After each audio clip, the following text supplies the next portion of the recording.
Raider Nation, stand up! Raise that shield to the sky!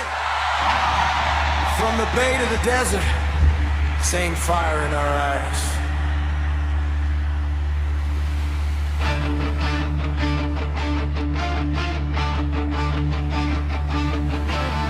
Open smoke in my Venmo, Atlanta nights in my blood. Vegas lights on the strip, same shield, same mud. Daddy in that old starter jacket, mom yelling at the screen. Now I'm painted up, face cracked, living out the dream. Silver and black forever, we ride forever together. On field battle, heart on sleeve, we don't fall, we just believe. Silver and black forever, one voice, one family. Love for our shield, we scream. Just win, baby, just win, baby.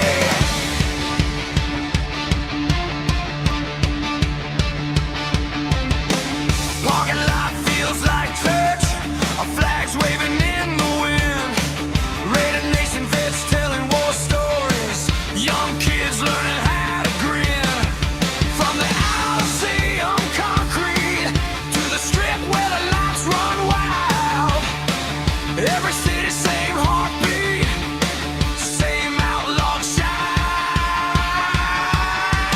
Silver and black forever, we ride forever together. On field battle, heart on sleeve, we don't fall, we just believe. Silver and black forever, one voice, one family. Love for our shield, we scream. Just win, baby, just win, baby. From the black hole out to Vegas, every section, every stranger feels like we've been neighbors. Hands up, let them know who we are. Raider Nation, rise up. Silver and black forever, we ride forever together. On field battle, on sleeve, we don't fall, we just believe. Silver and black forever, one voice, one family. Love for our shield, we scream. Just win, baby, just win, baby.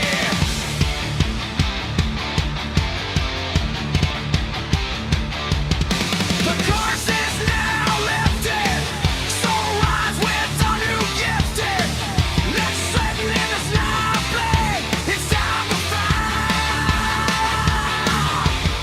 Let's start the rockin' show, welcome to RaiderCentral. What's up, Raider Nation? It's your boy, Mikey Raider, coming to you on this Championship Saturday. Why am I calling it a championship? Because our Las Vegas Raiders, our new era Raiders, have just completed the ultimate draft that will lead us into the future and that will lead us to our fourth Super Bowl championship. That's right, I said it, I meant it, and I will never regret it. We need to get rid of the negative energy surrounding the Raiders and get with the positive. Why? Because the curse is lifted. The curse is mother fudging lifted. I don't know if the curse was real, but it's lifted, y'all. It is now lifted. Why? Because it seemed like back in the days when the Patriots got all the referee calls and the tuck rule, and they went on to their dynasty, it seems like that might have been the curse sent upon us. But now, it's lifted. Can you feel it in the autumn wind? I do. Can you feel it coming in the air tonight? Oh, Lord. Hey, I've been waiting for this draft day for all my life. Oh, Lord, because the Patriots are going through turmoil. Their head coach with Diana Rossini. We got a Super Bowl winning coach. He brought his regime. We got Maxx Crosby back in a weird type of thing that was God-given. And we did some things in this year's draft that a lot of people are going to talk about for years to come. It kind of feels like there's big boys in the room. We're starting to do things that are correct. We had to go through all the turmoil before with the coaching changes and all the bullshit and the divas, Devontae Adams, getting rid of Derek Carr, Josh McDaniels, Antonio Pierce. We had to deal with all that to get to right motherfucking now.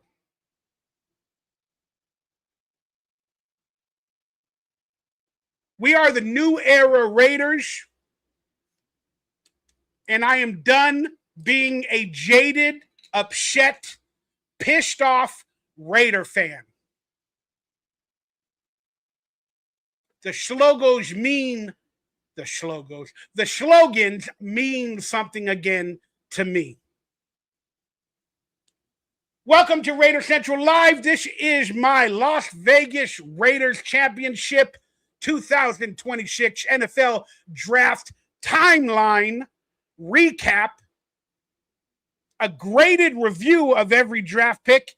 Then I'm going to explain why some of these trades happen, what trades might we expect in the next couple weeks, and we're going to speculate, and I'm going to let you know what's really going on with the Raiders. As I am Mikey Raider, your OG guru. Thank you guys for chiming in. Please say hello in the chat room. I freaking appreciate each and every one of you.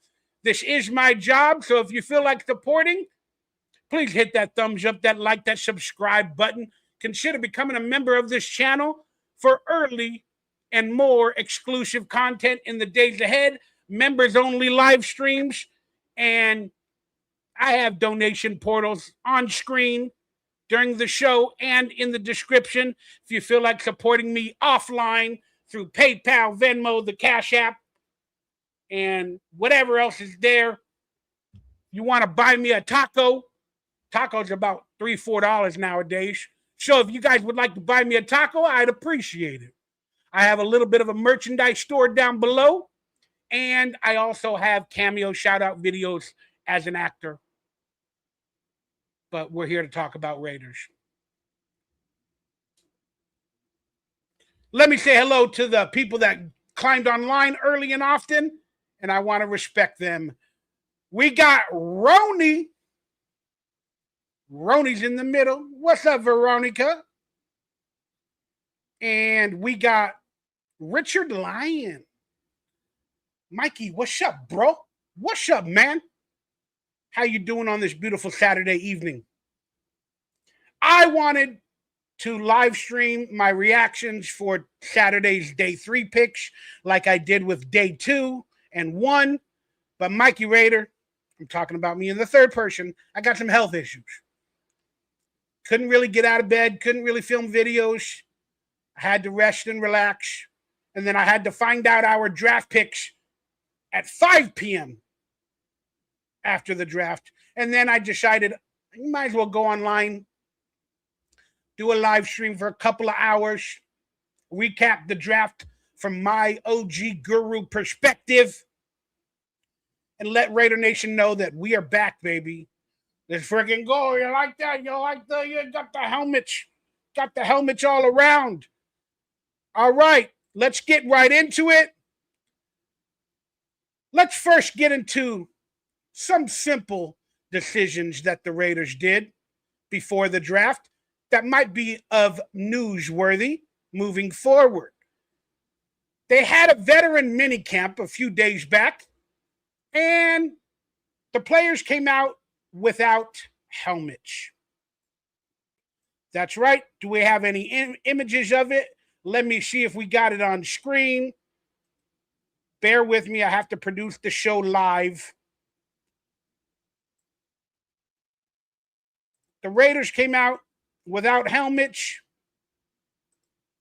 Whoops. The Raiders came out without helmets. And the rumor around the league was that they now have to earn their shield in this new era. Raiders, they have to earn the logo to be on their helmets.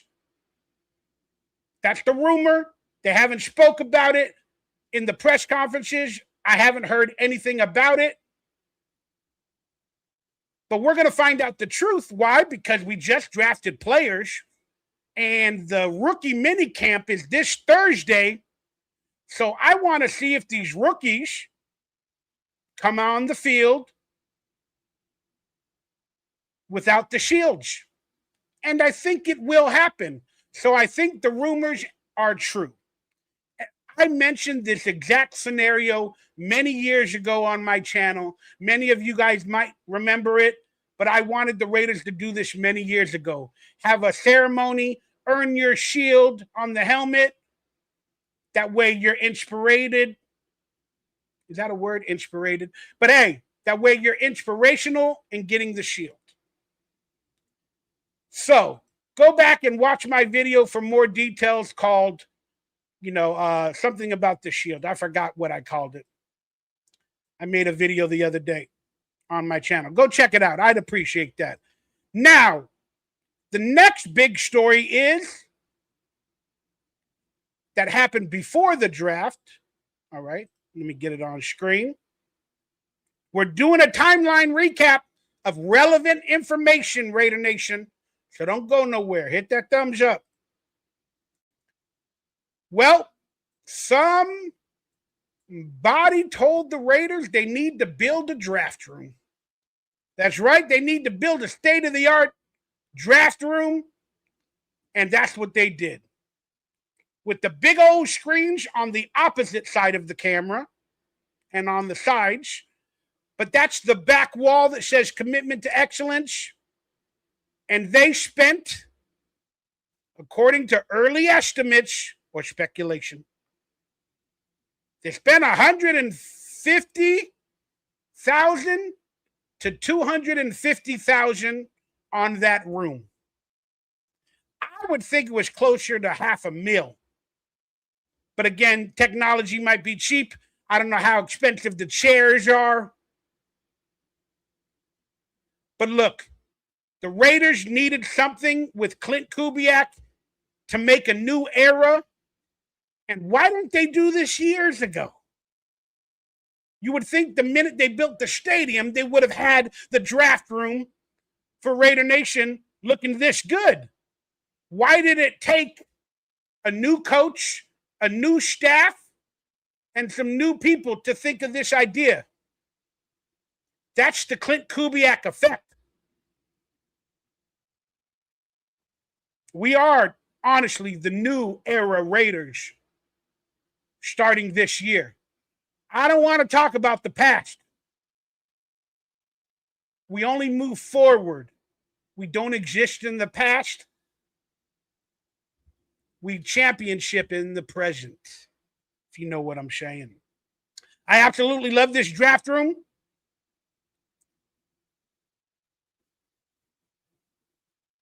And I guarantee you those tables were filled with pens and pencils and laptops and phones. We had a press conference earlier today where they applauded the people that created the draft room. You guys can watch that on Raiders.com. So let's remove that. Now, in another bit of semi-relevant before the draft information, as we're doing a timeline, y'all,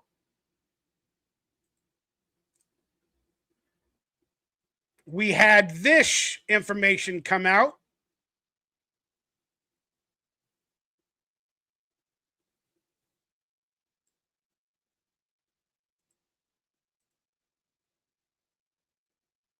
I will be appearing in Arizona. That's right. I will be appearing at Arizona as an actor, as a Raider, in the month of October, on October 10th in Flagstaff, Arizona. Come check me out. Come see me. Come hang out with me. More information soon. Had to get that there. Also, Mikey Raider's been putting in the work as best as possible. And I will also be appearing at another event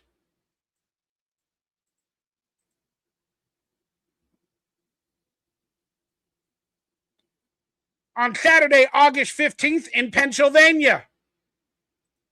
Saturday, August 15th in Pennsylvania.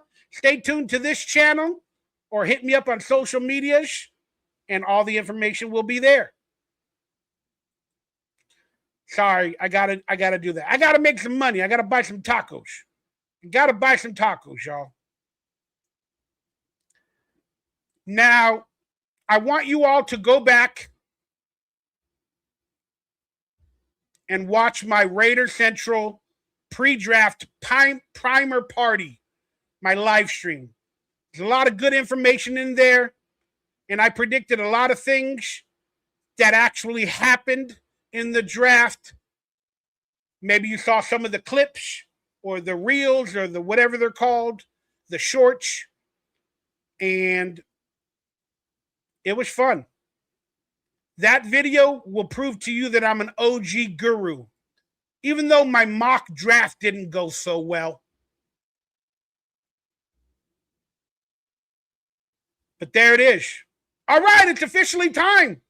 Every year on a live stream, I play this video and we talk about the draft. This year, it's not stopping. We're going to get into the official 2026 Vegas Raiders timeline recap right now after we watch the video that should introduce all of us to the NFL draft every freaking year. And with the first round pick, gone out. Hi, hello, and welcome back to the 1983 National Football League Draft. And with the first round pick, Gone Elway, Jim Kelly. Welcome back to the Draft, and with the first round pick, Dan Marino. I really don't understand it. NFL draft. And with the first round pick, Deion Sanders. I was kind of scared. I thought Detroit was going to take me. I would ask for so much money that I had to put me on layaway. welcome back to the NFL draft. Good young players with the draft all about. Year in and year out. welcome back to the Draft. Wide receivers, running back, tackle, Quarterback. every year in the draft. There has been a trade. Ricky Williams. Dolphin on a shady Saturday. welcome back to the Draft. Defensive line, wide receiver, running back, tackle, quarterback. That's all I get into that. Prime time looks like you're wearing your signing bonus. No more sales. welcome back to the NFL draft. And with the first round pick, Eric Dickerson. Reggie Bush. welcome back to the Draft, And with the Prime time. pick, Keyshawn Johnson. I'll be ready. And with the first round pick, Randy Moss. I'm pick now. I'm a Viking now. and with the first round pick, Who they take, Mel? Who in the hell is Mel Kiper? Forget it. Who in the hell is Mel Kiper? Forget it. Who they take, Mel? My neighbor has more credentials than Mel Kiper, and my neighbor's a postman. Play this back. Play my ratings back. My face if you want. Well, we've looked at film, and then we've looked at film, and then we've looked at film. We do have a lot of film. We've looked at film, and then we've looked at film, and then we've looked at film. As you can see, and I've looked at a lot of film.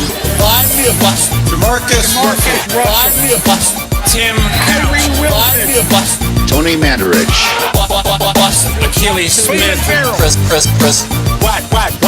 Peyton Manning. He'll develop into the next all-pro player. He's physically tough, mentally tough, the kind of kid that you can trust. The Colts put their faith in me, San Diego Chargers. put their faith in Ryan Lee.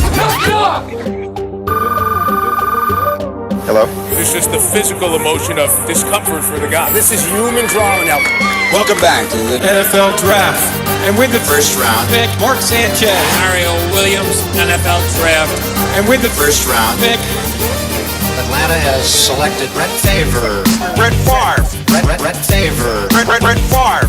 So Atlanta gets a favor by selecting Brett Favre. Welcome back to the draft. Good young players. What the draft's all about. Year in and year out. Welcome back to the draft. Wide receivers, running back, Tackle, quarterback, Prime time. every year in the draft. Defensive lineman. wide receiver, Running back, tackle, quarterback. That's all I'll get into that.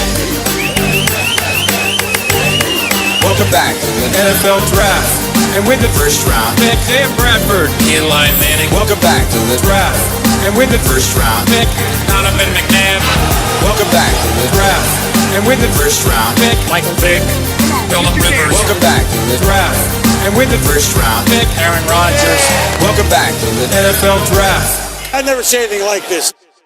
I ain't never seen nothing like this, Raider Nation, in 20 years for our Raiders. The autumn wind has risen.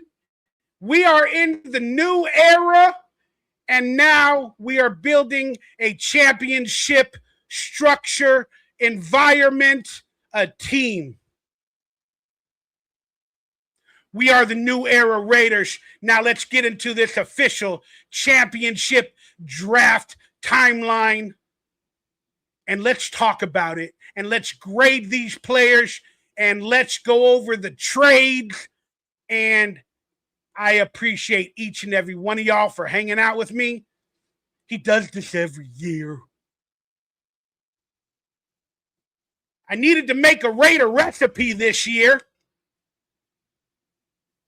I didn't do it. I have to eat certain foods. I made tuna salad for these draft days. Raider Nation, how do you turn tuna salad into a Raider recipe where we need protein and meat? Not fish, not dolphins. How do you turn tuna salad into a Raider recipe on screen for the Raider Nation? I didn't know how to do it. Give me a Raider name for my tuna salad with croutons. Give me a Raider themed name with a player or the legacy or something with tuna salad in it. Remember, we had the Tim Brown touchdown wings. We had the Derek Carr Nitas. We had the Beast Mode burger. We had the Vontez Perfect nachos. What the fuck do we do with tuna salad? Please let me know. There's some creative people out there. Give me a name for my Raider recipe of tuna salad with croutons for this year's draft. Put it in the comments below on screen. We'll get that up there. All right. Frost WSA is online. That means we can officially get this party started. And Richard Lyon, he said he's good. He just got home from work. Well, thank you for working your ass off. All right, let's go into the draft timeline. It was the worst unkept secret in the frickin' world of who the Raiders were going to select. People tried to make up rumors and mysteries, and Dan Orlovsky, idiot Dan, tried to say Ty Simpson is better than Fernando Mendoza, but we all knew the truth. That made waves. There was some Raider Nation that went on that surfboard and tried to ride that idiotic wave, but it was set in the stars tonight. They were shining so bright. The Raiders would have always picked Fernando.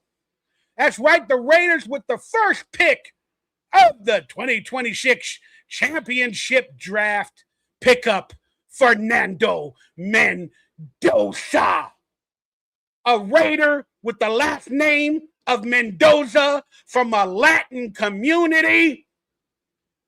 A God-fearing man with the last name Mendoza that knows Spanish. That is a good overall kid. He's a mama's boy. He loves his mama. Mama, I'm coming home. Everything about this was set in the stars tonight. For Raider Nation's future is bright. Fernando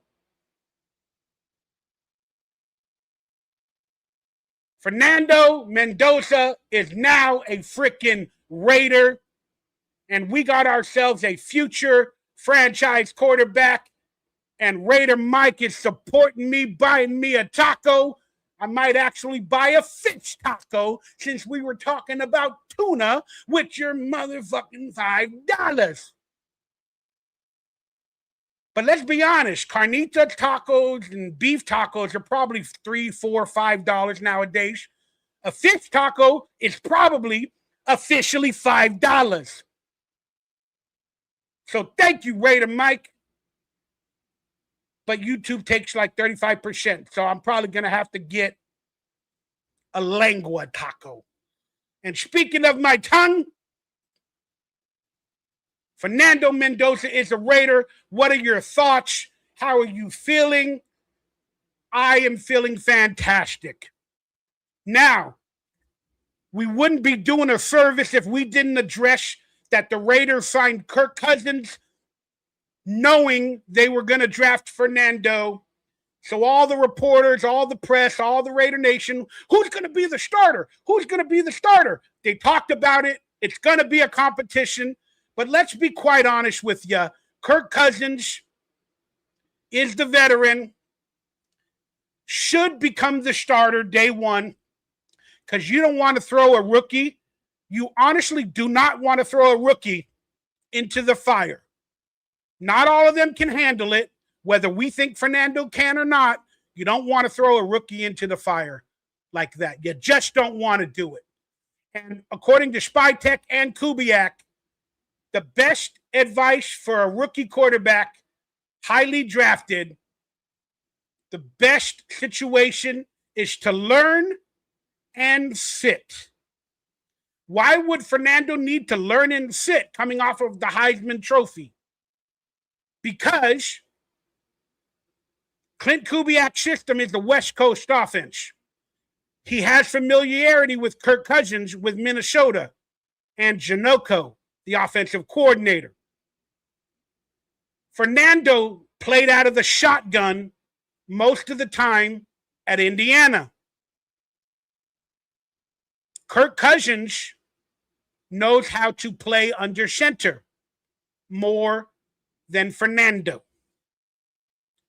And Kubiak's system, the West Coast offense, needs an under-the-center quarterback more than a cerebral shotgun. Look at the field, make all the right adjustments type of quarterback to start this new era Raiders team with.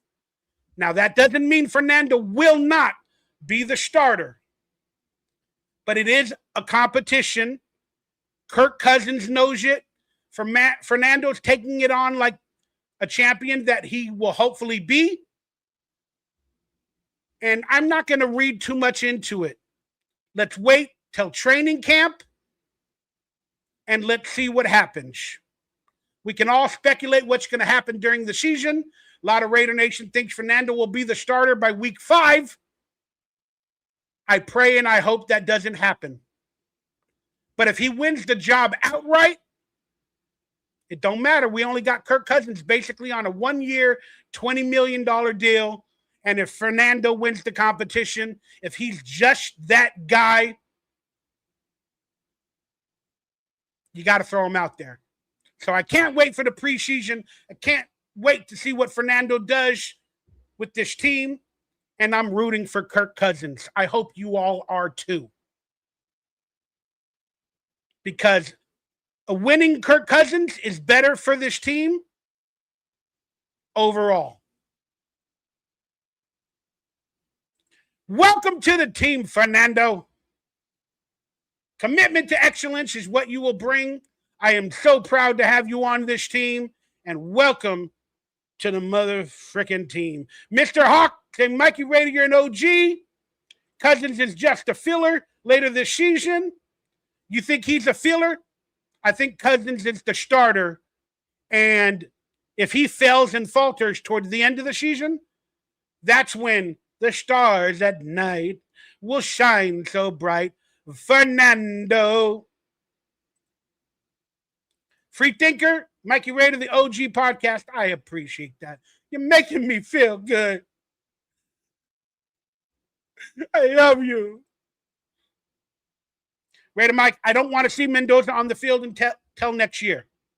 I want to see him on the field in the preseason. Damn right. But I totally agree with you, Raider Mike. And in a best case scenario, if Kirk Cousins plays well and we win a lot of games with him, he can be traded because he has a contract where we can extend him for like $30, $40 million a year, or he could be traded. If they find out Fernando is that guy in training camp, but they still go with Kirk Cousins and he wins games for us, now you have two quarterbacks. You could trade Kirk Cousins because you know Fernando's the future.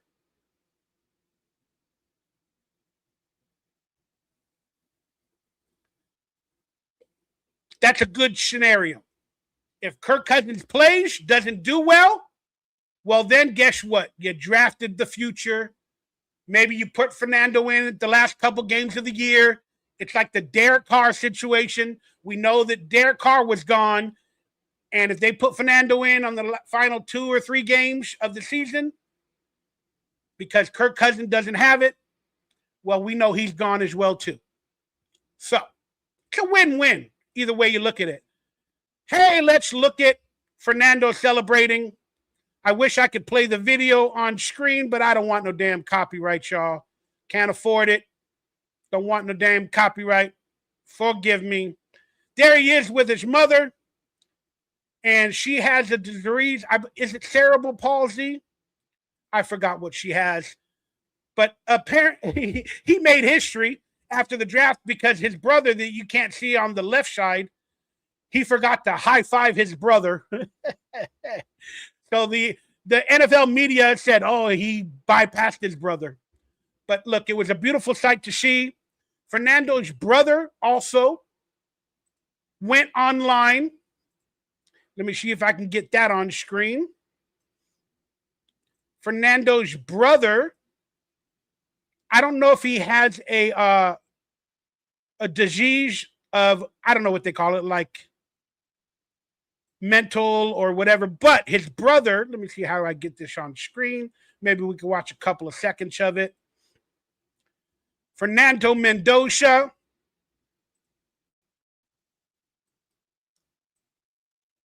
was selected by the Raiders.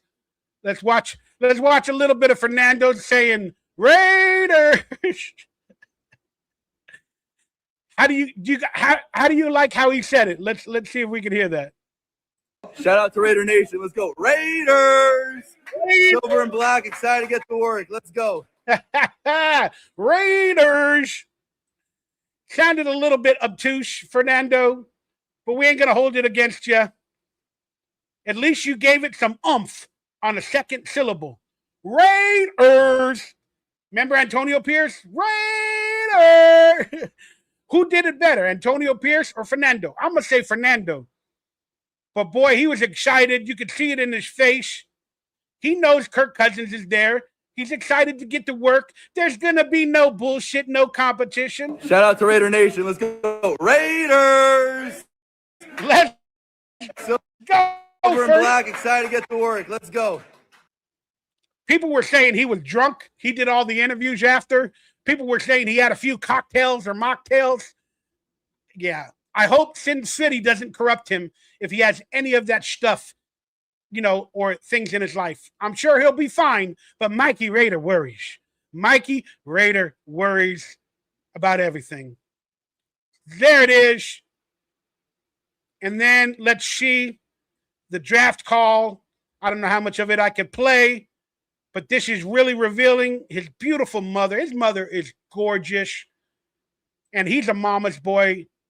Man, I got to look up her disease or what's going on. You guys let me know in the chat.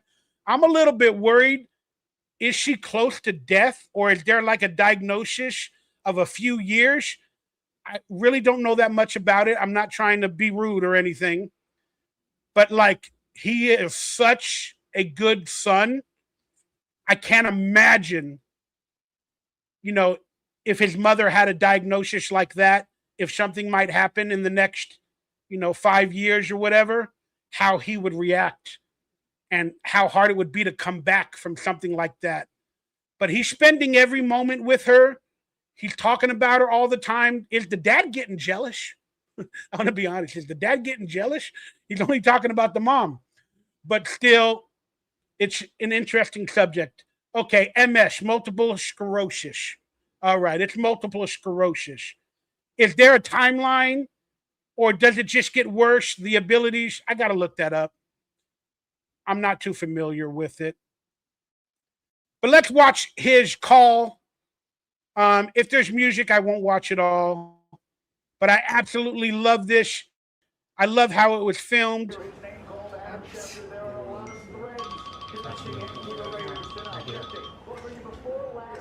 How you doing? Grinning from ear to ear. You got to love it, Raider Nation. Spytech. I appreciate you calling. He doesn't have bling, too. There's a lot of players that get drafted and they're wearing bling, trying to show off diamond necklaces for millions of dollars. Yeah. Got that floss. Got that Maxx Crosby bullshit floss. Thank you so much. Thank you so much. Can't wait to prove it to y'all. Yes, sir. Ready to get to work and ready to learn. Pumped. Promise. You see? He said, I'm ready to get to work. I promise.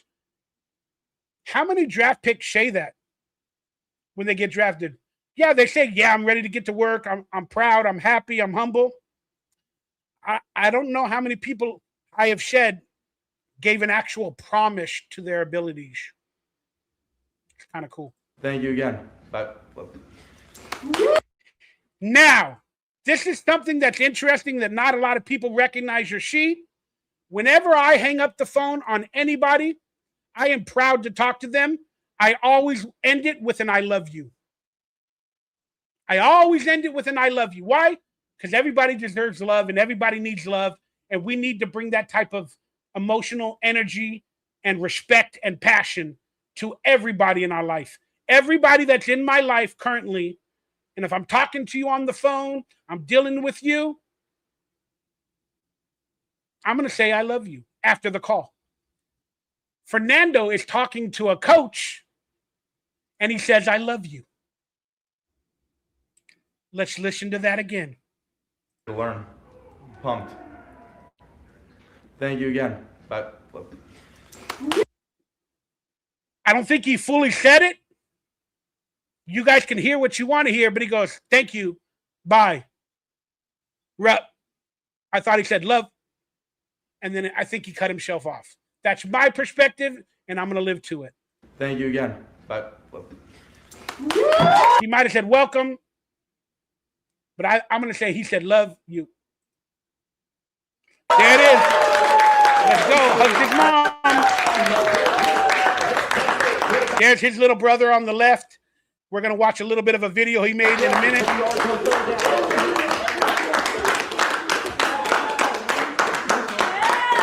So beautiful. What a beautiful family. Welcome to the Raiders, Fernando. Cuban descent.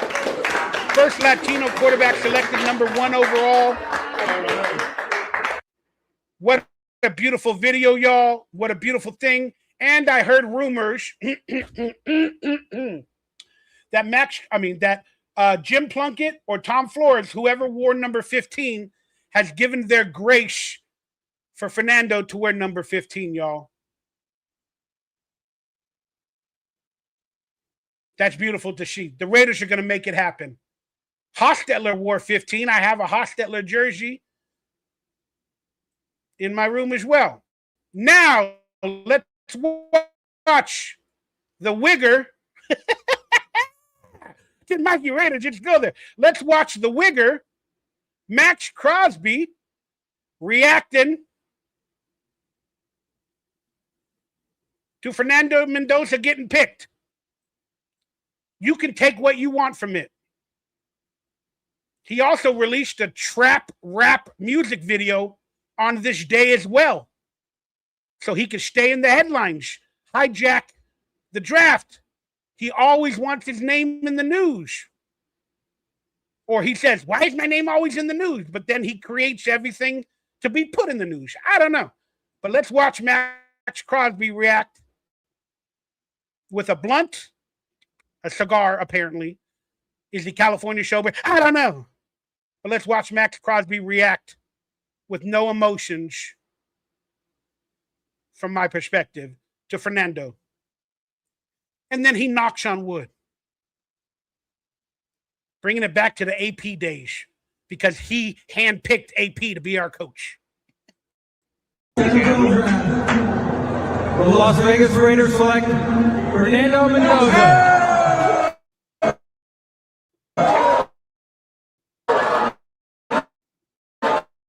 And the celebration is on in the Mendoza. Jeez.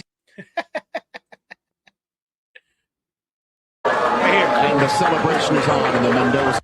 All right. Now, a lot of people love Max, don't have a problem with him. I just have a few little issues here and there.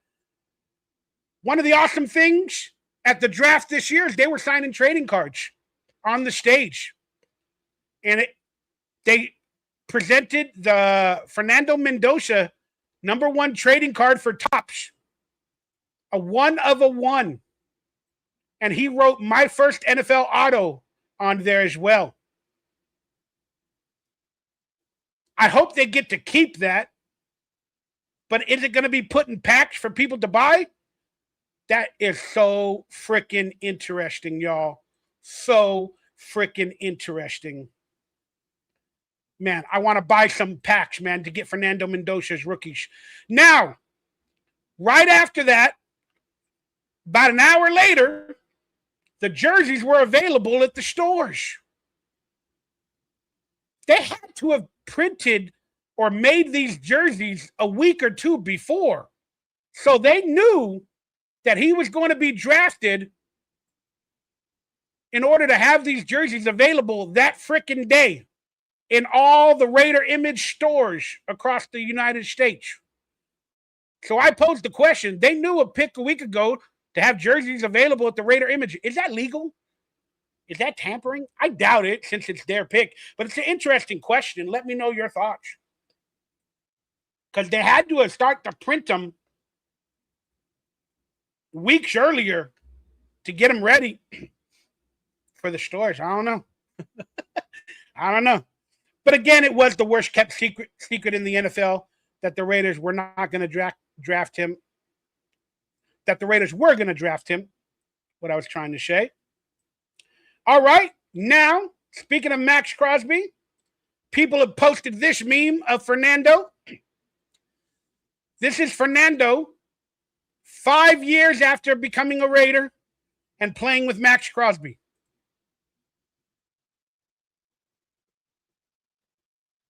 Living the lifestyle. Gang, gang.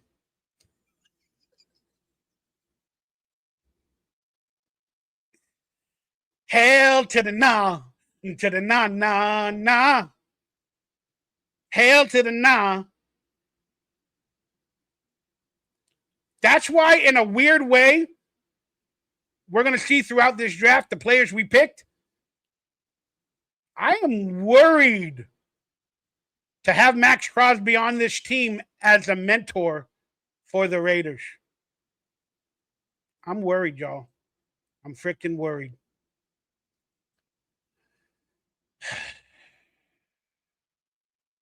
Sorry.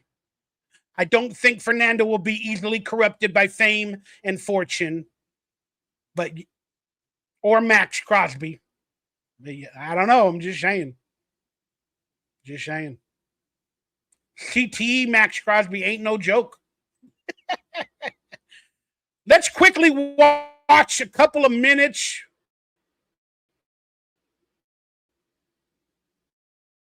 of the Maxx Crosby rap that I'm actually disgusted at. He released to hijack the draft, in my opinion,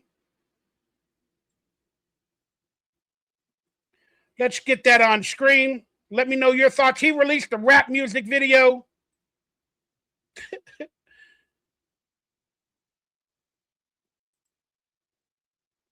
On YouTube.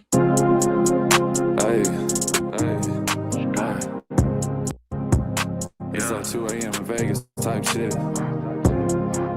We talk to him real quick.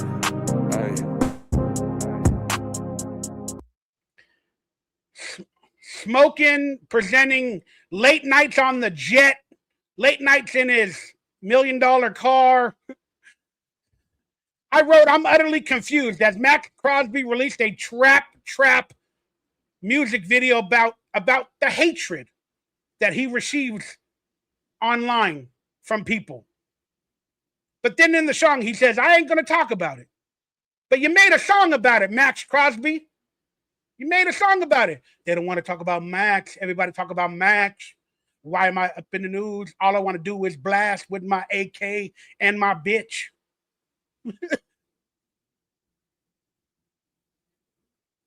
I guess I don't understand this culture because I'm old school. I'm 51 years of age.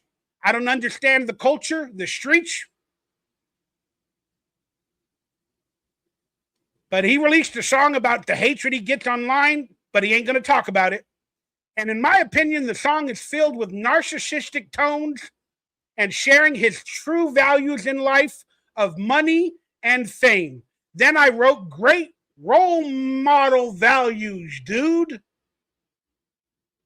What's up, James Furpo? AG's like the hatred he gets from Mikey Raider. Yeah, you're right. You're right. I don't hate him. I'm actually proud he's back on the team. I love everything he does, man. Like on the field. I don't like what he's becoming off the field. I don't like that. Same thing happened with Devontae Adams and all that other stuff. You know, that diva behavior, that me above the team, that I'm the OG, I'm the this, I'm the that. You know, everybody look at me, but don't look at me. Look at me, don't look at me. Why are you always talking about me? Look at me, but don't look at me. It gets really, really annoying. I'm sorry. But look, I'm actually proud he's a Raider. I love that he got the Raider tattoo. He's all in. He's about that life with the Raiders. I appreciate that. But like, he's trying to make a brand of himself and he's trying to hijack headlines too much.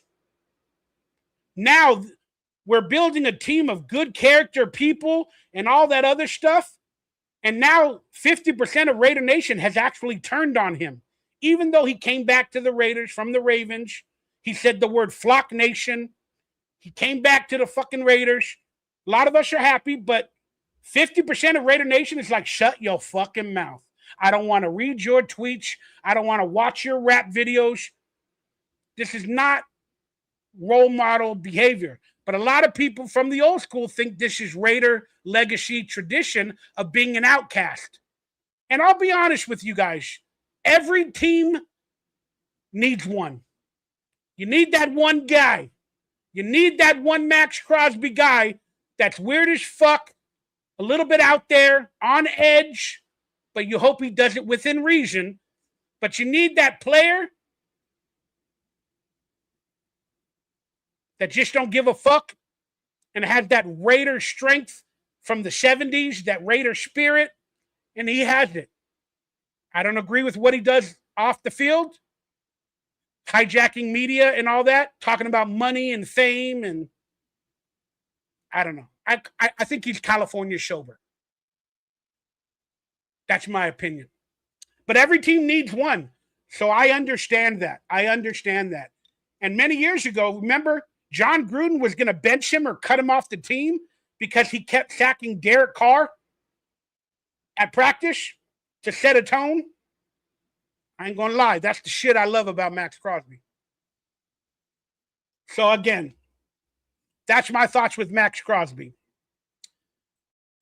Let's listen to the quote. Watch a little bit more of this. People want to talk about pain. Not to beat out like Tang. Brand new diamonds in the chain. People want to brand new diamonds and chains. People want to talk about pain. All from the third person. People want to talk about pain. Boy, you a goddamn lame. Round town, switch lanes. You a goddamn lame. Who's he talking about? Some Raider Nation that don't like him? I don't know. Hop on a brand new plane. I'm on a brand new plane. Congratulations. Flossing, baby, flossing. In a game. Stars in the roof, stars in the rave. Brand new money in the safe. He goes, I got stars on my roof. I'm stars in the Raiders. And then I got a brand new Raider. What? Money in the safe. Bought an AK. We the new. What do you say? I got a brand new AK? Oh my God, Damon Arnett feels. New money in the safe. Oh, he's going, I got a lot of money in the safe. Brand new money in the safe. Brand new money in the safe. Bought an AK. We the new. Bought an AK. Oh shit, Damon Arnett. Bought an AK. We the new wave. Me and the gang don't play. Me and the gang don't play, so don't step up to us. We'll Damon Arnett your ass with an AK. I'm for real. I'm for real. I will real deal shoot you. I will real deal shoot you. Where are you now, Damon Arnett? I don't know, man. I'm fearful for Maxx Crosby. What can I say? The boy get paid. What can I say? The boy get paid. New crib in the Bay. Brand new crib in the Bay, meaning Vegas. Sounded like Bay. We done touched down in the Bay. Shooters like Steph and Clay. We shut down in the Bay. We shoot our balls like Steph and Clay. Yeah. People want to talk about this, about that. People want to talk about this and that. I told them leave it in the past. I want them to leave it in the past. How can we leave it in the past when you keep presenting it to us? She just want to talk about the money, about cash. I just want to talk about money and cash. She just want to talk about the money, about cash. Tell their ass throw it in the bag. Tell their asses to throw it in the bag. Bruce Wayne in all black Jag. I'm running around in an all black Jag. Rich don't blast. People want to talk about Max. People want to talk about Max. I'm going to leave it at that. Well, we want to talk about you because you want to be talked about. People want to talk about Max. I'm going to just leave it at that. Long in the spot like Ginobili. Pull up on a bitch like Kobe. Yeah. I pull up on a bitch like Kobe. I could have swore he called his wife a bitch somewhere in the song. Fuck around, take your bitch. Run with a drag in the 6. Oh, he said, I'll run around and take your bitch. Motion, yeah. Fuck around, take your bitch. Fuck around and take your bitch. Are you trying to take our bitches, Maxx Crosby? I'm just saying. All right. It's got a good hook. A lot of you guys like the trap music, the auto-tune music. I'm not a big fan. But this is what Maxx Crosby is to me. Hey! I'm going to leave it at that. Let me see some of y'all comments.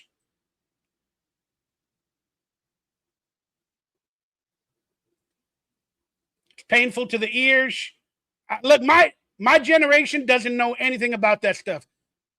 Many of you guys are probably older than 30 or 40 hanging out watching me, and I appreciate that.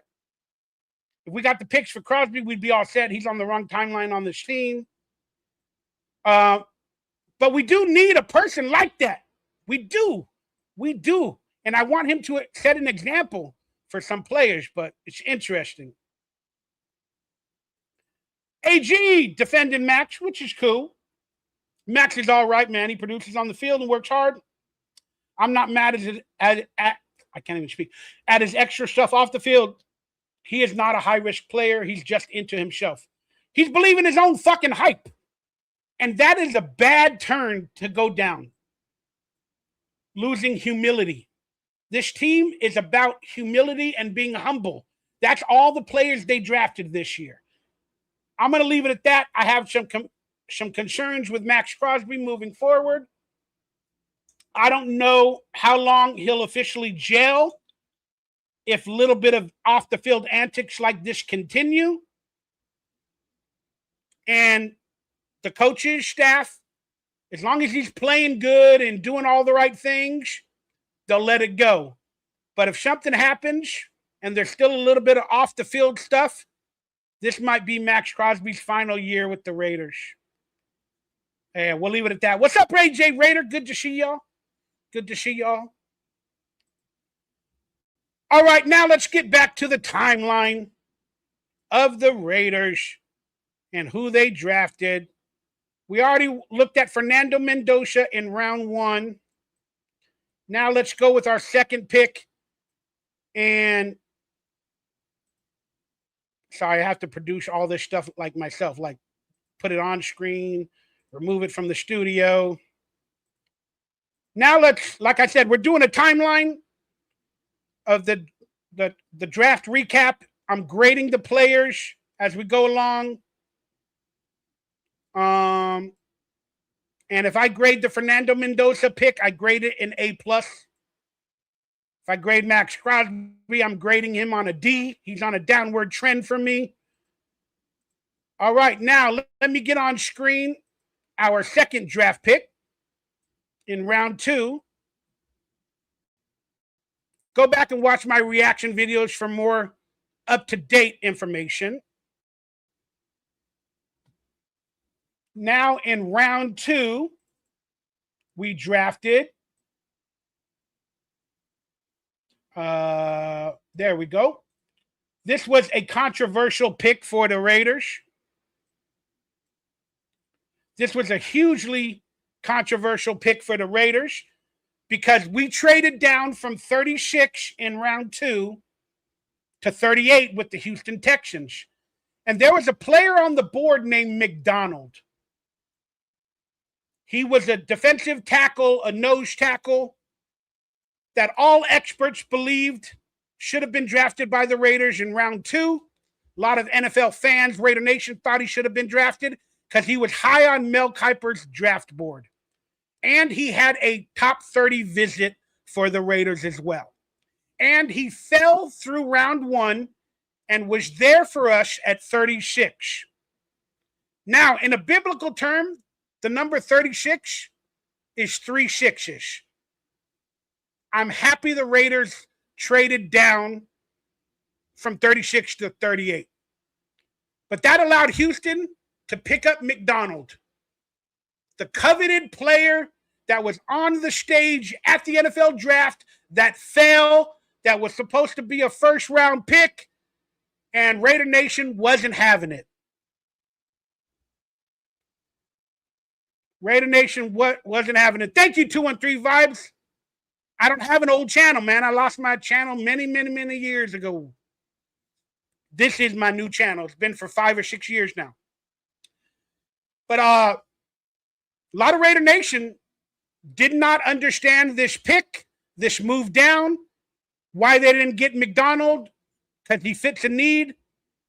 Well, let's be honest. So does Tre'Dan Stucks. We need safeties. We only had 3 or 2 safeties on the roster coming into the draft. Now, just to tell you why the Raiders, from my opinion, did not draft McDonald. This is coming from the OG guru speculating position. I know many Raider Nation hate this pick, hate this move down. They should have got McDonald. He was the high prize, the graded player, blah, blah, blah. And he had a top 30 visit with the Raiders. Well, you got to think about that. If he had a top 30 visit with the Raiders, the Raiders are drafting humility, character, humbleness to our team. You have to think that his top 30 interview didn't go so well. Our team overall, they've been talking about it. They're drafting high intelligent players. And now McDonald was not drafted after a top 30 visit, and he was available at the Raiders at 36, and they allowed another team to move up and draft him. They didn't want him. Get the fuck over it, Raider Nation. They didn't want him. Now, he was crying on the stage with Roger Goodell, and he was like, I'm just happy. I just want to be drafted. I just wanted to be drafted. Yeah, because he even said it. McDonald said it on the fucking stage. He goes, He goes, I was going to go higher. I was going to go higher. He was believing his own fucking hype. So, yeah, temporarily he's proud to be on Houston and to get drafted, but he wanted that money. He believed his hype. That's a little insight into the character that McDonald has. I'm not saying he's a bad guy. I'm just critiquing little things. The Raiders didn't want him. They didn't believe in his intelligence. He appears to have emotional ups and downs really badly. Then he said, I was supposed to go higher. That means you're believing your own hype.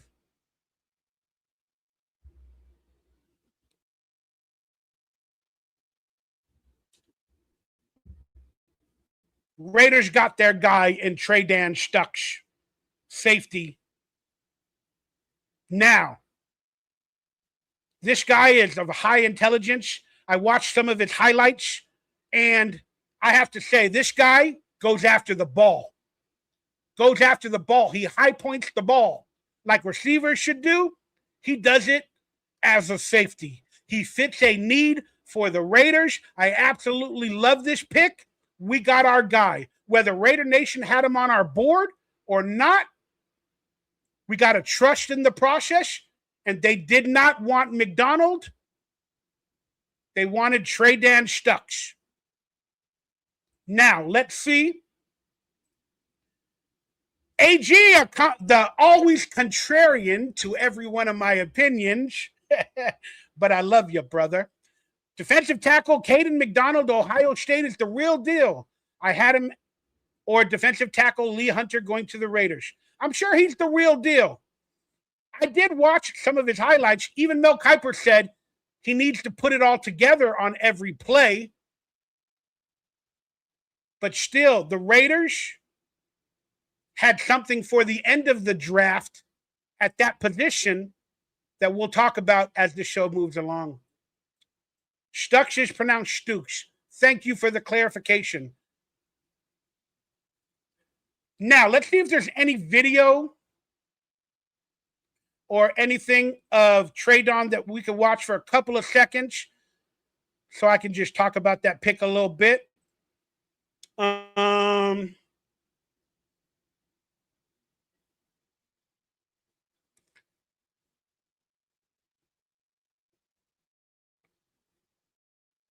No, I do not have anything on Tre'Davious Stucks.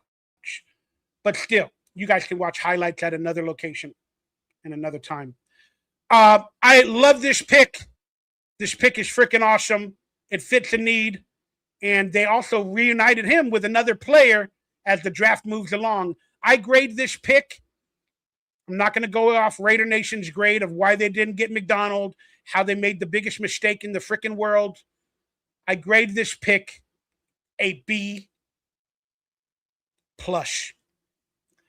I'm going to trust their evaluations, their talent. I'm going to trust it.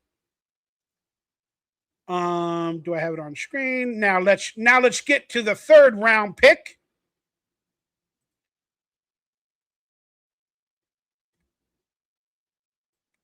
That also made the waves in the world.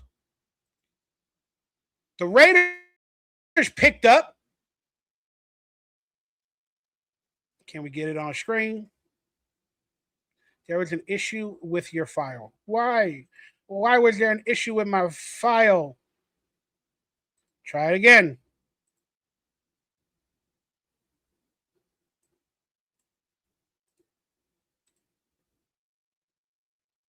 There we go. The Raiders picked up in round 3 at pick number 61. They picked up defensive edge rusher Kieran Crawford from the University of Auburn. People were livid. People were livid on Twitter, X. Oh, we got Maxx Crosby. Oh, we got Phillips. We got the other players we got in free agency. Oh, what the hell are they doing? We got Tyree Wilson.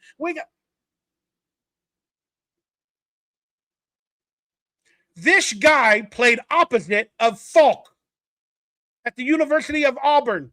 His other defensive edge rusher from Auburn, Falk, was drafted at, I believe, number 10 in the first round. Kieron Crawford had more sacks last year, or overall in his career, if I'm remembering correctly. Don't quote me on it, but I'm pretty sure I'm correct. He had more sacks than Falk, who was drafted in the first round. He had more tackles for loss than Falk, who was drafted in the first round. And what's to say that the reason Falk was a number 1 pick in the first round wasn't because Kieron Crawford made Falk better, as they were possibly double teaming Crawford. I don't know. Kieron Crawford has only played 5 years in the NFL, or played football for 5 years. He's got long, lengthy arms.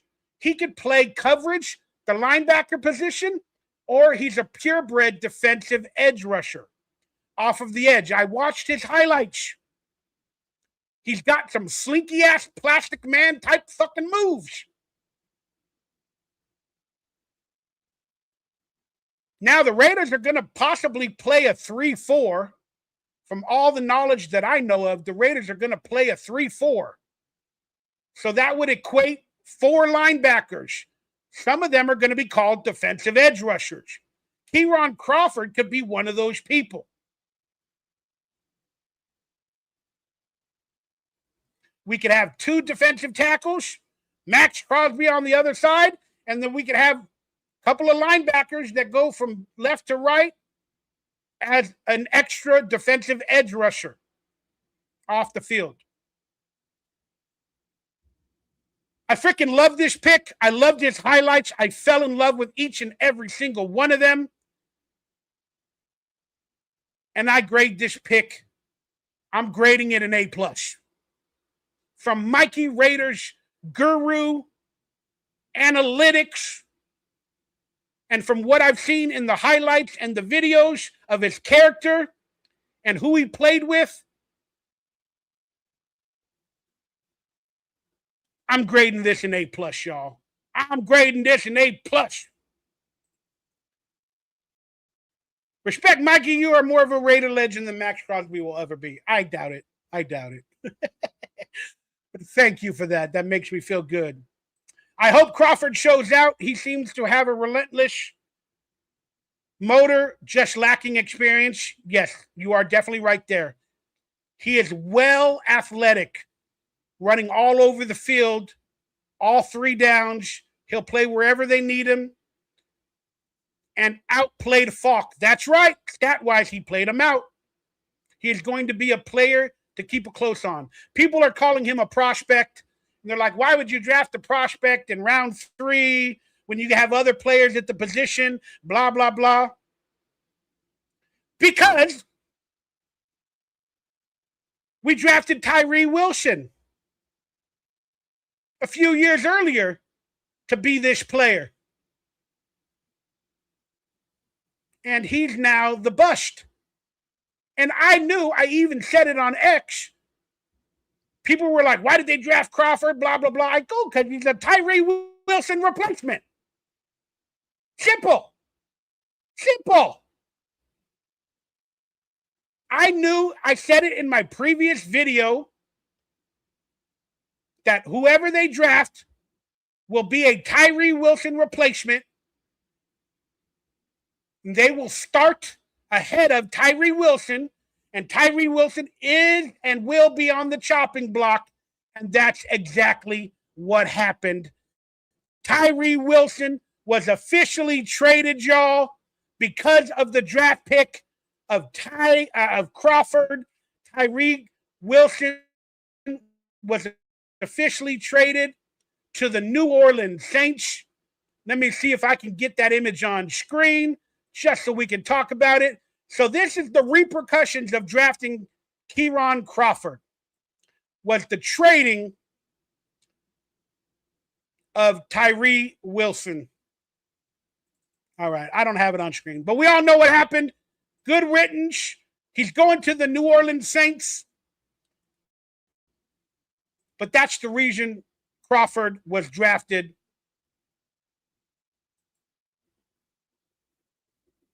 by the Raiders to get rid of Tyree Wilson. I don't even know what we got back for Tyree Wilson. Might have been a 5th-round pick. Might have been something like that. But hey, it is what it is. And Kyron Crawford jumped into a pool when he got drafted. I don't know if I have that image here, but that was really, really cool for him to jump into the pool. I thought that was kind of cool. And let me see if this is Crawford. We can watch the call.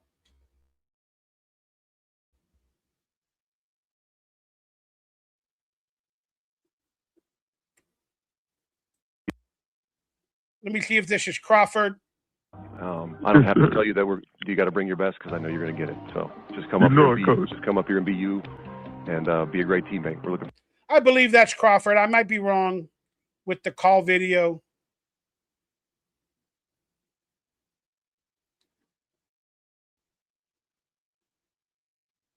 You guys want to watch a couple of trade-on Stooks highlights?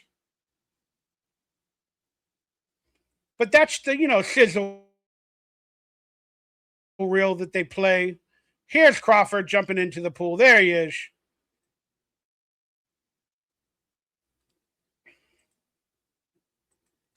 There's Crawford. Jumping in again. Oh, yeah. Did y'all see the angle on Crawford? Did y'all see the angle on Crawford jumping into that pool?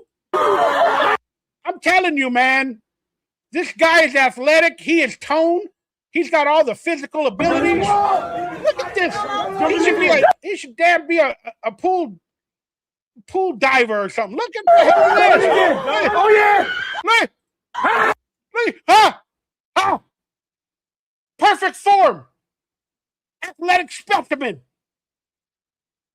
That's why I graded it an A+. Look at this shit.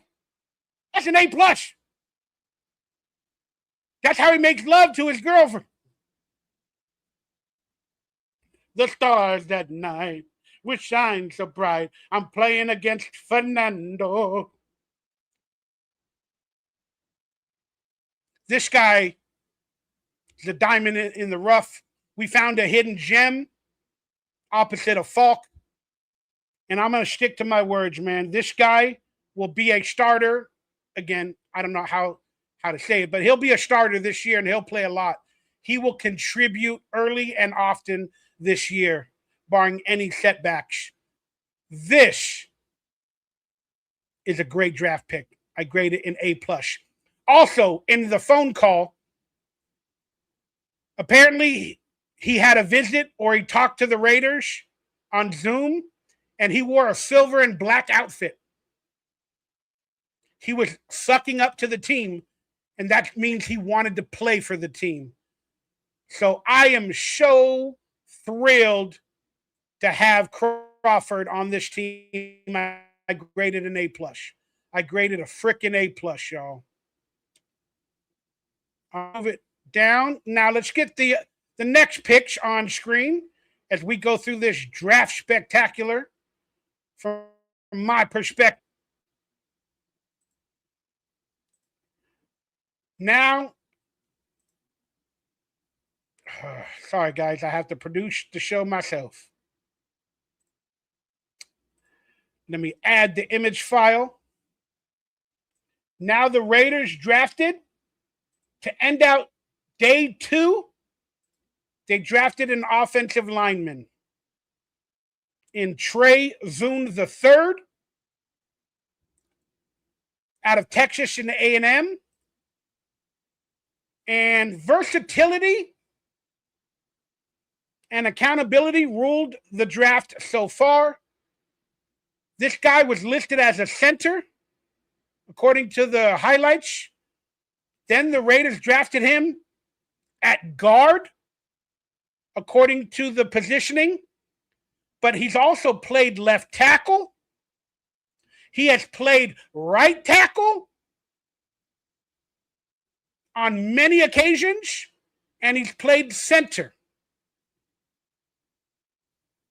We don't need a center because we got Linderbaum. But what we do need is a versatile player that can come in, do many things, play anywhere on the offensive line side of the ball if need be. And is he a starter day one?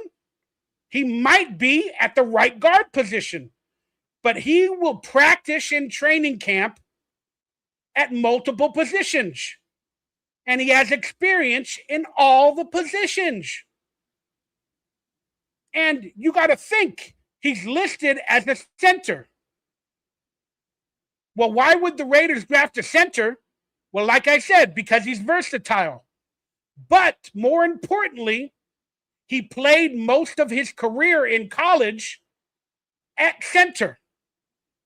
So you know he has the intelligence to pick up blitzes, to pick up offenses, and to understand the offensive line from the center position.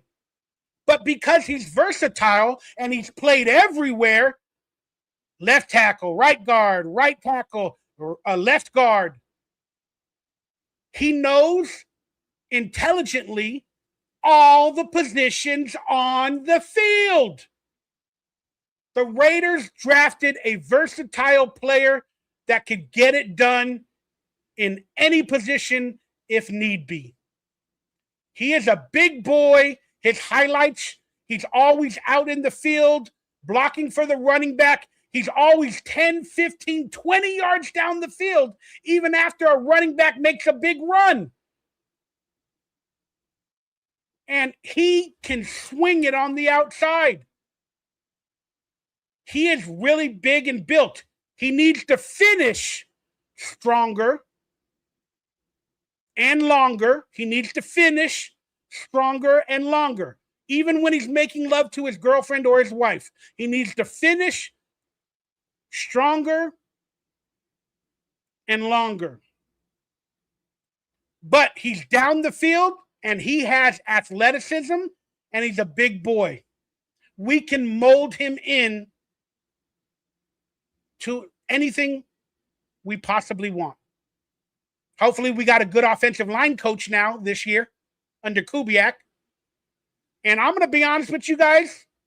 I see Trey Zoon and Jackson Powers Johnson having a major competition for one of those guard spots. And I believe the end result, and I'm saying this now, besides DJ Glaze, I say Jackson Powers Johnson will be the right guard. And will be the left guard. And I believe Trey Zoon will be the right guard. Trey Zoon, the third, might even beat out Jackson Powers Johnson for the left guard position. So then Jackson Powers Johnson will be battling it out for the right guard position. That's my little camp insight going into this draft pick. I grade this pick a B because everything can be done with this. I love it. There was other players on the board. People think the Raiders should have drafted. I don't care. I freaking love it. Now, let me see if there's any highlights of this guy on my timeline, just so we can watch it together. Here we go. Let me get his sizzle reel on screen so we can watch a little bit of it together. Together forever, Raider Nation's in our heart. Forgive me, I have to produce the show. I gotta get the videos on the damn screen. Cause I'm forever and ever a Raider goat. All right, let's watch a little bit of highlights of Zoon, the offensive lineman, playing at multiple positions in the sizzle reel for the Raiders. The Las Vegas Raiders select Trey Zoon III.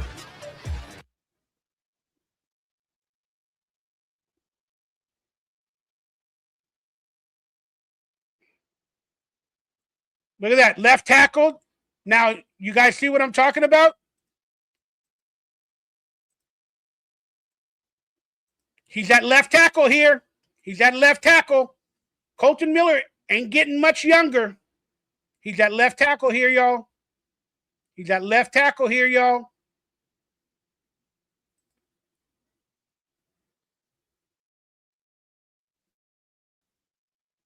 Left tackle again. Left tackle again. Look at that block downfield. Holding the block. Left tackle again. Now he was at right guard. Or that might have been left tackle. It went too quick for me. But it looked like left guard. Yeah, that looked like left guard or center. No, that's probably left guard. They got a tight end, I believe, on the left that's running out. But still. There he is at left tackle. Now he's on the left side of the ball, and he runs all the way to the right with his speed and his quickness and his power to help the block for the running back. Did you see that? He cut across the middle. Boom. Cuts it up. Makes a hole. Bam. There it is, y'all. Trading versatile player for the Vegas Raiders, and I'm liking every second of it. Let me know your thoughts on that pick. I grade that a B. The jury's still out, but I absolutely love it.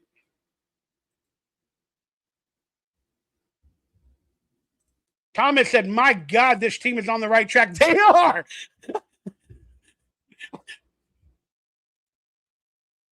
They are. I feel it. I can't explain it. Everything that happened before this, I feel it. I feel it. AG said, everybody wanted Dunker from Iowa, but Zune brings more ability and versatility. Exactly. There you go. AG knows his stuff. Just like Jackson Powers Johnson. Now, let's get into the next pick. All right, how do I get it off screen? Then I want to enter the next draft pick going into day 2. They had a press conference for day 2, and there was a player still on the board that was supposed to go in the first round. And this is a little bit of controversy regarding the Raider situation from my perspective. But to start round 4, Jermod McCoy, who was slated by all the NFL experts to be a first-round talent, but he has a knee injury.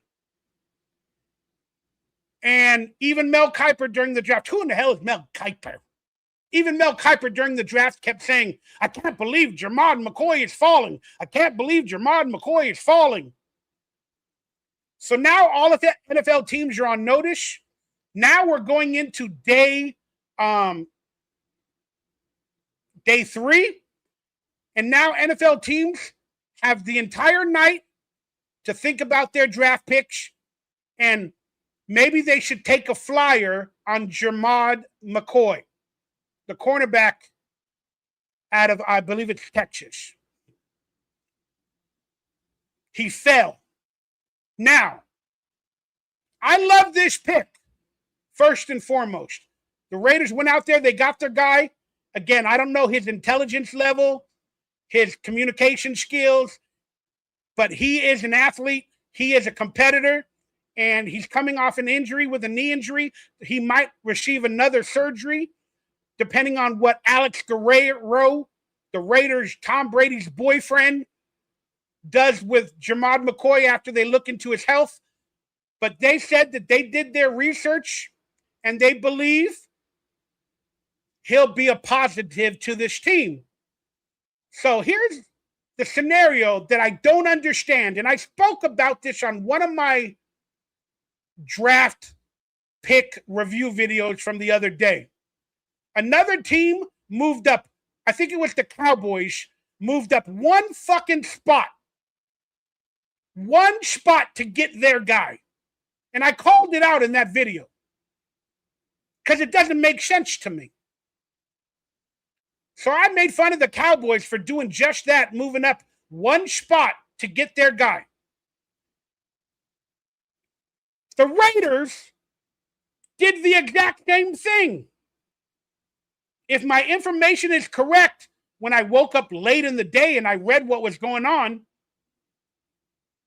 if my information is correct, the Raiders had the 101st pick of the draft. And I believe they moved up to 100. I believe Buffalo had the first pick to start day 2. No, this is day 3. I'm sorry. I believe Buffalo had the 100 pick to start day 3.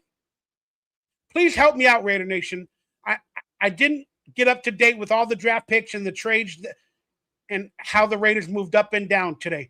But am I saying something wrong? Did not the Raiders move up one pick with Buffalo to get McCoy?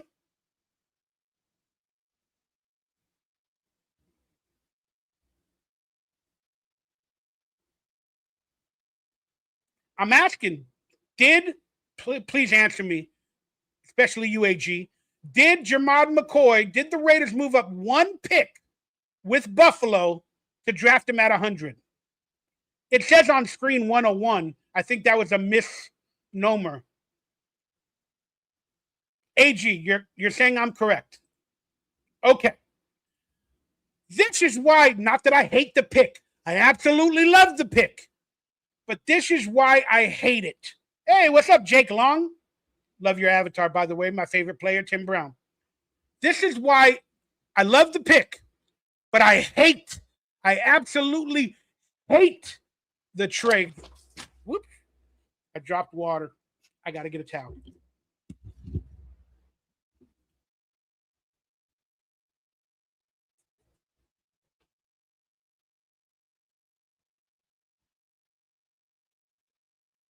Wow, I dropped my entire water bottle, y'all. Please forgive me. I had to get a towel while we continue the show. I don't want to slip and slide. This is why I absolutely hate the trade up. Because if Buffalo was going to draft Jermod McCoy, if he was their guy, they wouldn't have traded down. They wouldn't have traded down. So, by that knowledge, Jermod McCoy would have been available for the Raiders no matter what. But there's also a scenario that I'm sure AG will quote me on, that maybe the Buffalo Bills were talking to other teams to trade down with. Maybe whoever was after the Raiders. So the Raiders had to make that one pick deal because they had foreknowledge that the Buffalo Bills were willing to trade that pick to somebody else as they were receiving phone calls. That's the only thing and situation that I could think of that might have happened for the Raiders to make a one pick move.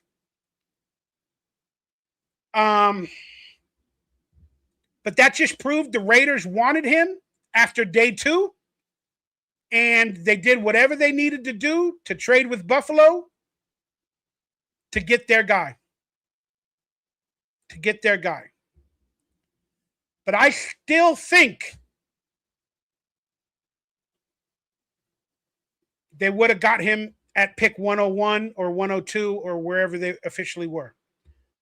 But looking back, I have a weird suspicion that teams were trying to trade with Buffalo to get him. So we're going to leave it at that.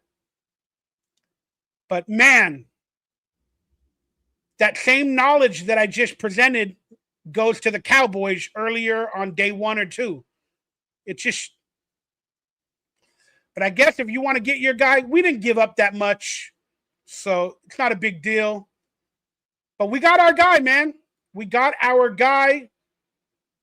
He is going to be a work in progress. We don't know his injury status, but he could possibly come in, be a backup cornerback in year one while he gets his feet below him, coming off of a big knee injury. Some people are speculating his knee injury won't even allow him to play football correctly moving forward. So until Alex Guerrero and the Raiders actually get their hands officially on all of the medical advice with Alex Guerrero and our medical staff, then we can make a plan or a procedure, and then we'll find out if it's a 1-year deal, a 2-year deal, if he's going to be available for training camp, the rookie mini camp coming up. Will he be on the sidelines walking around? I don't know. I don't care. We got a value at this position.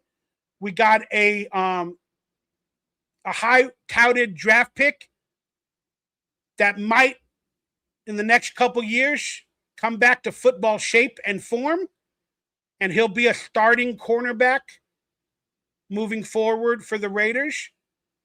I don't know if he'll be the same superstar that he was, but for a 4th-round pick,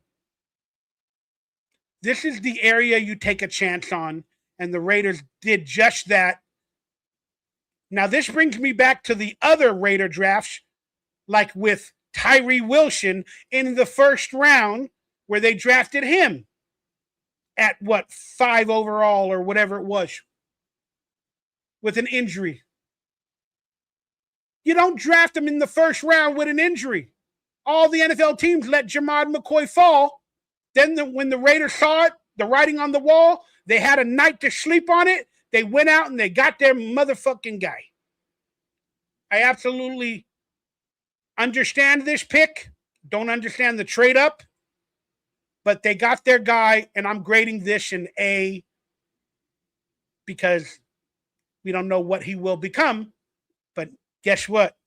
You're telling me there's a chance that we got a stud cornerback that would have went early in the 1st round, in the 4th round? Manjaming. I absolutely love it. All right. Are there any videos of McCoy that I want to share? Some highlights. Let me see.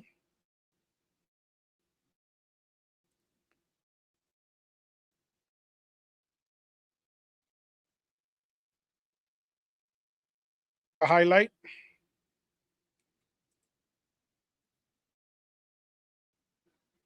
Look at some of the lights real quickly, and my internet goes out a lot whenever I show videos. My technology is not the best. All right, let's watch our cornerback McCoy with some highlights. Look at that. He high-pointed the ball like a madman on that. You can't do that on your knee injury nowadays, but look at that. Ooh, he high-pointed that ball. And I know you guys wish it was bigger. Forgive me. We are working with what we work with.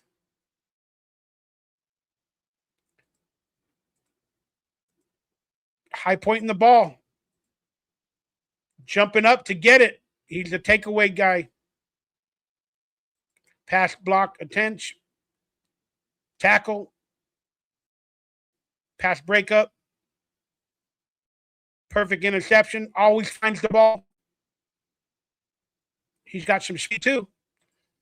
But man, let's pray and hope that he recovers from the knee injury. But we got ourselves an amazing player in the 4th round to continue the day. Now let's go over the next draft pick for the Raiders from my perspective. Now, this is a real interesting pick, y'all.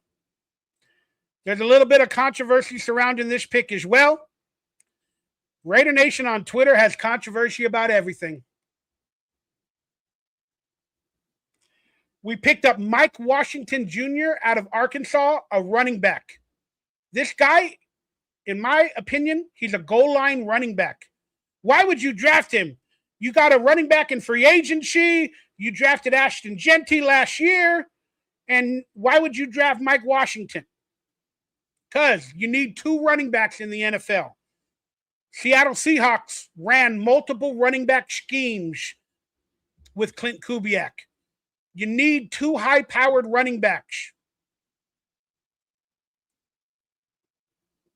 You need a Thunder. You need a Lightning. Let's give them a Raider nickname. This guy, his highlights are badass. I grade this pick a B. Does it really fit a position of need? Technically, no. But it does. This guy's brother is in the military. He has discipline. He has work ethic. And he's always been the underdog.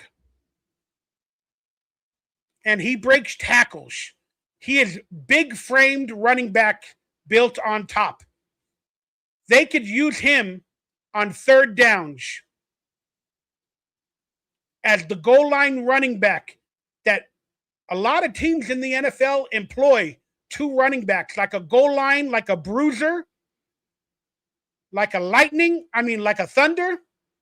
And this is what he might become. Ashton Jeanty would be basically the Lightning, the speedy guy out of the backfield catching passes. Mike Washington can do the same. Now, he's an even better blocking running back from the line, in goal line, according to his highlights. The Patriots have a 2 running back team. A lot of them have it. A lot of them have the Thunder and Lightning. So, I absolutely love this pick. I'm going to grade it a B. This is pretty amazing. Let me know your thoughts on him. Mike Washington is a poor man's Eric Dickerson, another Run DMC. That's cool. Raider Dank Vader says no controversy here. The dude is money. Runs upright like McFadden and Latavius Murray. That's right. He's got a high ceiling and running upright where he can see the field. And his cuts are like butter. Watch his highlights, y'all. Watch his highlights. Thank you, Sarah, for getting online and catching my Raider stream. That's very nice of you. I'll be hanging out with you soon. I love this pick. He could end up being better than Jeanty, very possible. Ooh, that's a big statement, Jake. Yeah, that's a big statement. And let's be honest. I hope he's on par with Jeanty. And if he is better, that's a good problem to have. 2 very, very good running backs. And if he is better than Jeanty, again, we have Thunder and Lightning. We have Thunder and Lightning. Now, let me see if there's a couple of highlights. God, my head is itching all of a sudden. Now, let me see if there's any highlights of Washington that I posted on the screen. We do got his 40 time. We do got his 40 time at the NFL Combine. And I think he ran a 4.34 at the Combine. And they said on his pro day, he had a 4.3.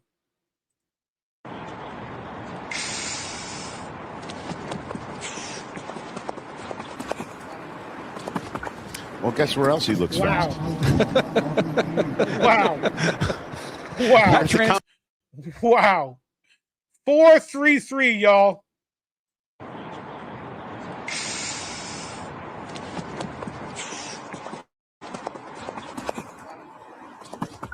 Well, guess where else he looks fast? Wow, that is amazing. I absolutely love the pick. I think we have some highlights here. Maybe we can watch for a couple of seconds of Washington.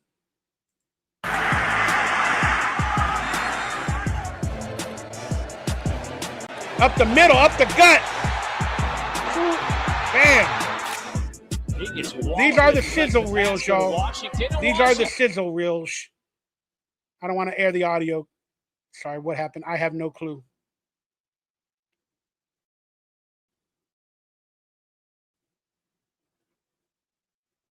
All right, let me get this back up, y'all. Forgive me. Look at him up the middle, y'all. Up the gut. Catching the ball out of the backfield with that speed. Look at that. He just ran past the defenders trying to get him into the end zone. Runs up the gut. Look at that. Up the gut. He's got speed, man. They can't catch up. They can't catch up. Look at that. Look at that cut move. Look at that cut move. My goodness gracious. Look at that cut move. Bam. This guy is a goal line back as well, man. Strong up the middle. Strong up the middle. So there it is, Raider Nation. Mike Washington, the new Raider running back. I graded a B. And they're calling it the mic drop. Maybe that should be his finishing move. If he scores touchdowns or makes big play, he will officially have the mic drop.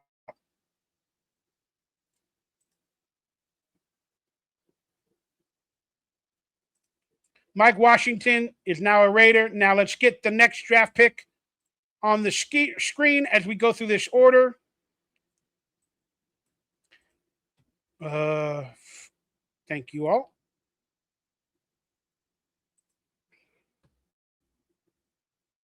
Now with the next pick, the Raiders went cornerback Hezekiah Masters out of the University of Cal. Now, I haven't been able to watch all the highlights on him just yet. I watched some other players earlier. He was picked in round 5 at pick 175, and he wears the number 5. And he has like a biblical name. Hezekiah Masters. Bring the Raider Nation to the masses. He is a quarterback. What did we just do here? In drafting of McCoy and Masters. I'm not saying they're both going to be the starters day one. But we needed cornerback and safety and backfield depth. And we added another piece. I grade this pick a C. I don't know too much about him. I need to watch some highlights. Maybe I'll have some on screen. Let me know your perspective from this guy. But I'm enjoying it. Hey, we got Afakasi Raiders online. Happy belated birthday from a week or so ago. Afakasi, appreciate you, brother. Appreciate you. Please hit that thumbs up, that like, that subscribe button, everybody. I'm out here working, doing the best I can. Any donations or support would be amazing. He came out of the Mountain West Conference. Raider Dank said, great pick. Washington's report, scouting analysis, significant ball security with Washington. Ball security concerns, huh? 7 lost fumbles in his final 2 seasons. Interesting. Yep, the Raiders are definitely making sure we got secondary this year. I grade this pick a C+. Until I watch the highlights. But real quickly, how do I, before presenting this, you got to take it off screen. Okay. Mikey Raider likes to talk shit about outfits and change and swag. with Maxx Crosby, and I do it every year to players. This is Mike Washington, the running back, giving a Raider Nation shout out. And where's he at? In my opinion, he's at a swanky hotel for $1,000 a night, wearing chains. I think he's wearing leather print. And I mean, I saw some of his interviews, and he's a good character person. He's got a lot of skills, but I think he wants to be a superstar as well, because he's always been the underdog. Why would you rent a hotel? Why would you wear leopard skin suit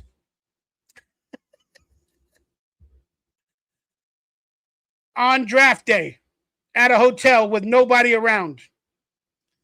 Maybe there's another video from his hotel room of him reacting to being picked. I haven't seen it yet, but let's watch him shout out the Raider Nation on this video. Raider Nation was good. Look at that hotel. Look at that hotel. It's got gold trim on the ceilings. It's got a foyer. That's $1,000 a night, y'all. Mike Douglas, our new running back, Thunder and Lightning, our new Thunder, is bringing the gold.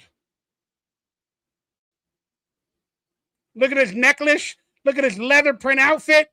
Look at his probably diamond earrings. I hope they're fake. I hope they're cubic zirconium, because people thought I was famous back in the days, and I would wear fake earrings. I'd spend $5 on cubic zirconiums, and then people that thought I was famous, oh my God, he got diamond earrings. He got diamond earrings. Nope. It just looks like I do. Man, it's Mike Washington Jr. here. Listen, I'm excited to get rolling with y'all. Can't wait to get out there in Vegas and tote that rock for y'all. Let's do it. But again, I actually like his character. I like the way he spoke about the Raiders in interviews, and I like how he spoke and talked. But I'm one of those, because I don't have the money, I don't do it. But apparently he had enough money, or he got gifted to do this, or he thought you only have one day or one time in your life to do this at a hotel, to wear the swag, to wear the change, and to present yourself to the world that you're now going to become a motherfucking baller, which is fine for me. I don't see any diva activity as of now. Why am I so critical on people with clothing and jewelry? I don't know. I don't know where I got that. I don't know where I got that, man. Friend of mine got killed wearing jewelry back in the days. My friend got gifted a gold necklace from his mother, like as a birthday or Christmas gift one year. And my friend Marlon, when we were growing up, he was walking to Malibu Castle, the arcade, with the gold chain. And he was with another friend of mine, this guy, Jesse. I wasn't with him that day. I think I was at the arcade. But my friend Marlon got held up at gunpoint. They asked for his gold chain. And my friend Marlon knew that it was a gift from his mother, who recently, before she gave it to him, passed away. And I ain't giving it up. I ain't giving it up. And apparently they shot him. They shot him, took his chain. They shot Jesse as well in the leg, but they shot Marlon in the upper chest. And he lost his life. Rest in peace, Marlon. So maybe that's why I have an issue with flossing things. It's not because I don't have it. It's just I don't see the value in sharing money. Trying to present that image. I don't see the value in it. I'm a little bit different. You may be a little bit rock and roll, but I'm a little bit country. So I guess that's why I have an issue with the swag and the jewelry and the $1 million outfits. And I don't know. You need to have humility if you're going to live a nice lifestyle under God. I don't know. All right, we'll leave it at that. Now let's check out the next Raider draft pick. After we got Thunder, let's check out the new Raider player while we continue this draft timeline recap and grades from my perspective. And then we'll have an overall quick review at the end. Yeah, I already talked about round 5. They picked up cornerback Hezekiah Mashish. Then this is another controversial pick, according to Raider Nation. In round 5, they went out and got Dalton Johnson. Well, he's a teammate of another player that we drafted. So now we got players that know each other's character, can hold each other accountable from the same team on the Raiders.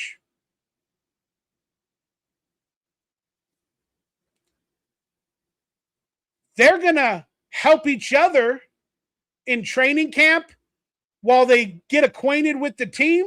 But the Raiders picked up Dalton Johnson, the safety, out of, I believe it's Arizona. Or is it Auburn? I believe it's Arizona. And he's reuniting with another player on the Raiders. I forgot who that player was.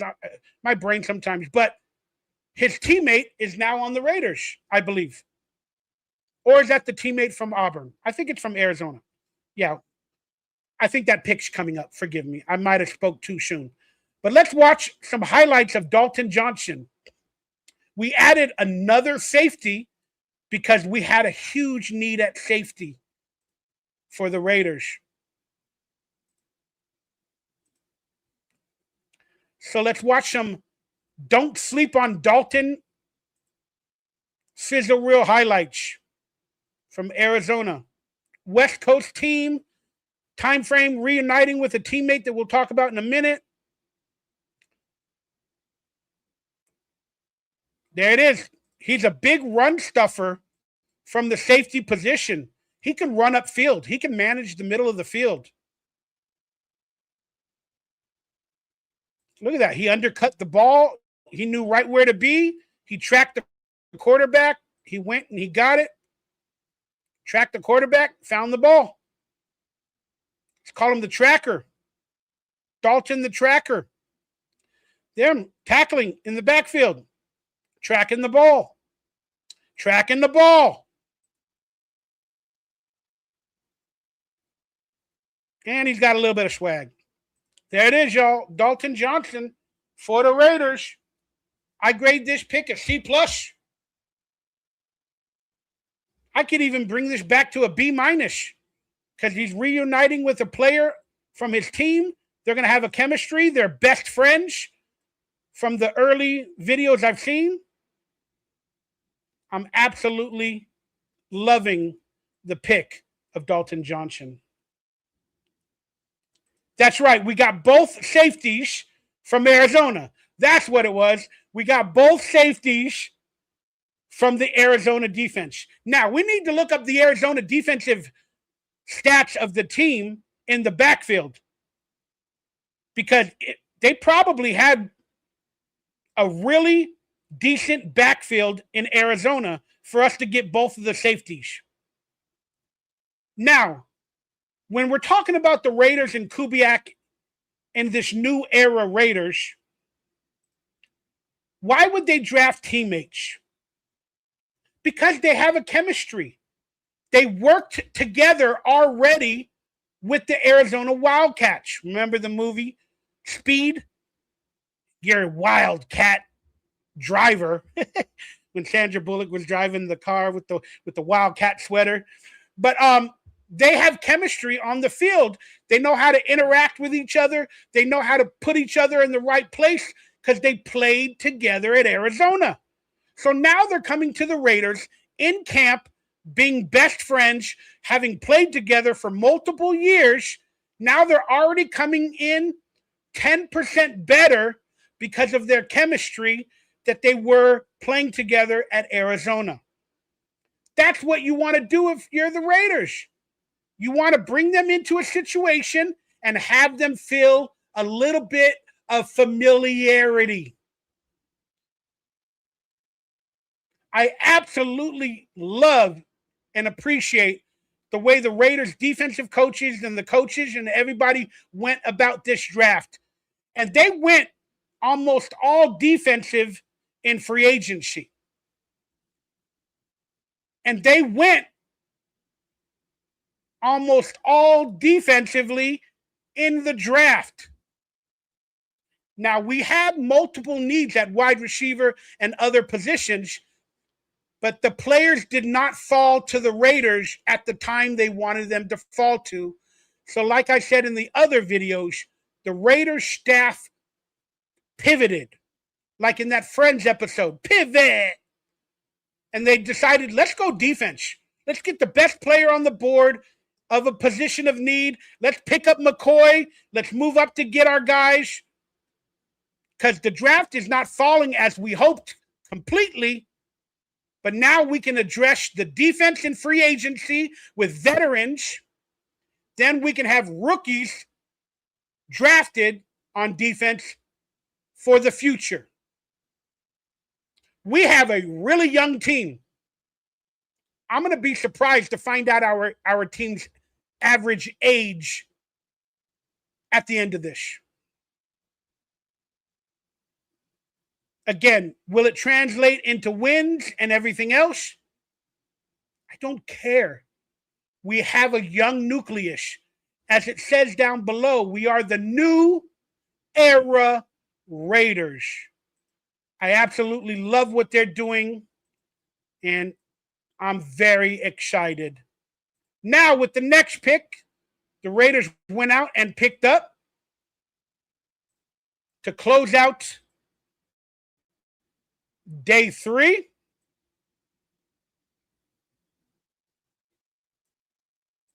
They finally addressed a skill position of need. I believe they wanted a lot of other wide receivers early in the draft, maybe in the 2nd or 3rd round, but they all left the board. Kevin Concepcion, I thought might have been drafted by the Raiders in my mock draft in round 2. He was taken in the 1st round. Cooper, Fernando's Indiana teammate, to add familiarity to Fernando, wide receiver, was taken late in the 1st round. And another player of a different position, running back Kalon Black, who might have gave Fernando familiarity, was taken in the 3rd round. So I think some of these players that the Raiders had high on their boards were gone. And they had to draft defensively, as we just spoke about. So they finally addressed a skill position of value late in the draft with Malik Benson, the wide receiver out of a potent offense in Oregon. Now, will he start day 1? I don't know. But he has punt return and kick return experience. So does some of the cornerbacks that we drafted. Cornerback. They have punt return and kick return experience. So that with the cornerback position, the guy that with speed, now we got Malik Benson with the same type of experience. Is he a replacement for anybody? Who do people remind him of? I don't know. I don't know.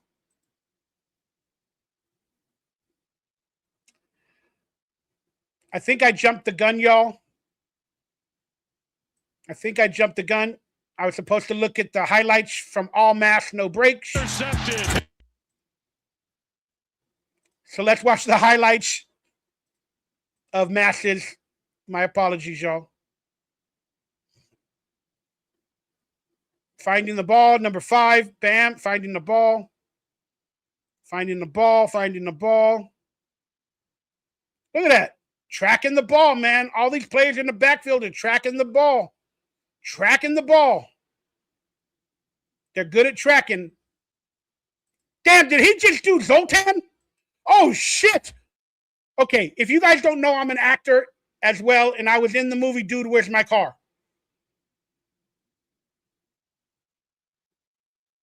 And I was one of the guardsmen in the movie Dude, Where's My Car? And we did the Zoltan symbol. Did the motherfucking drafted Raider, is he doing the Zoltan symbol? Is he doing the Zoltan symbol? When I'm a Raider fan, and now he's a part of the Raider, and he's doing the Dude, Where's My Car cult leader Zoltan symbol, let's freaking go. Let's freaking go.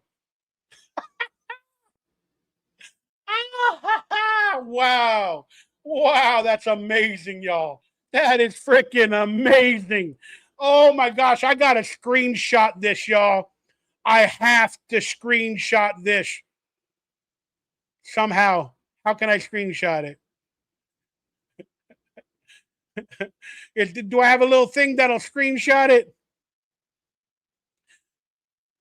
Do I not have a little program that'll screenshot it? This is amazing. Can I not screenshot it? Do I not have a thing to screenshot it?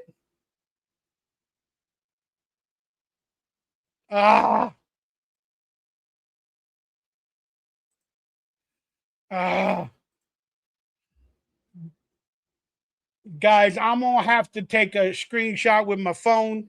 Forgive me for a second.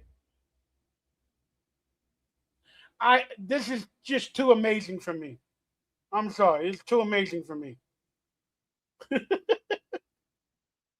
Oh, my freaking goodness. This is awesome. All right. How do I turn on the camera? God, I am so bad with technology at my old ass age.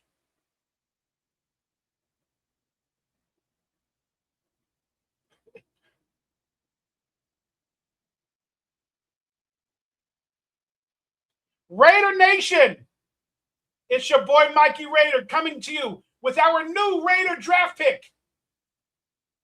Doing the Zoltan sign. Representing Zoltan from Dude, Where's My Car? The movie that I starred in. There it is. That will be your finishing move. All hail Zoltan. All right, y'all.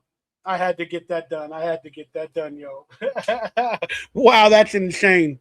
That is intense. Jake Long's like, wow. So we just watched the highlights from Max's. Sorry, I didn't get to it earlier. Goodness gracious. Let me remove it from the stage. Let me get back to my Twitter post so we can watch some other highlights while we finish out this draft. But we were just talking about Malik Benson that they drafted, and I'm going to grade Malik Benson. I'm going to grade it a C+. Just because it's late in the draft. I don't know all these players just yet. I haven't really been able to watch all their highlights.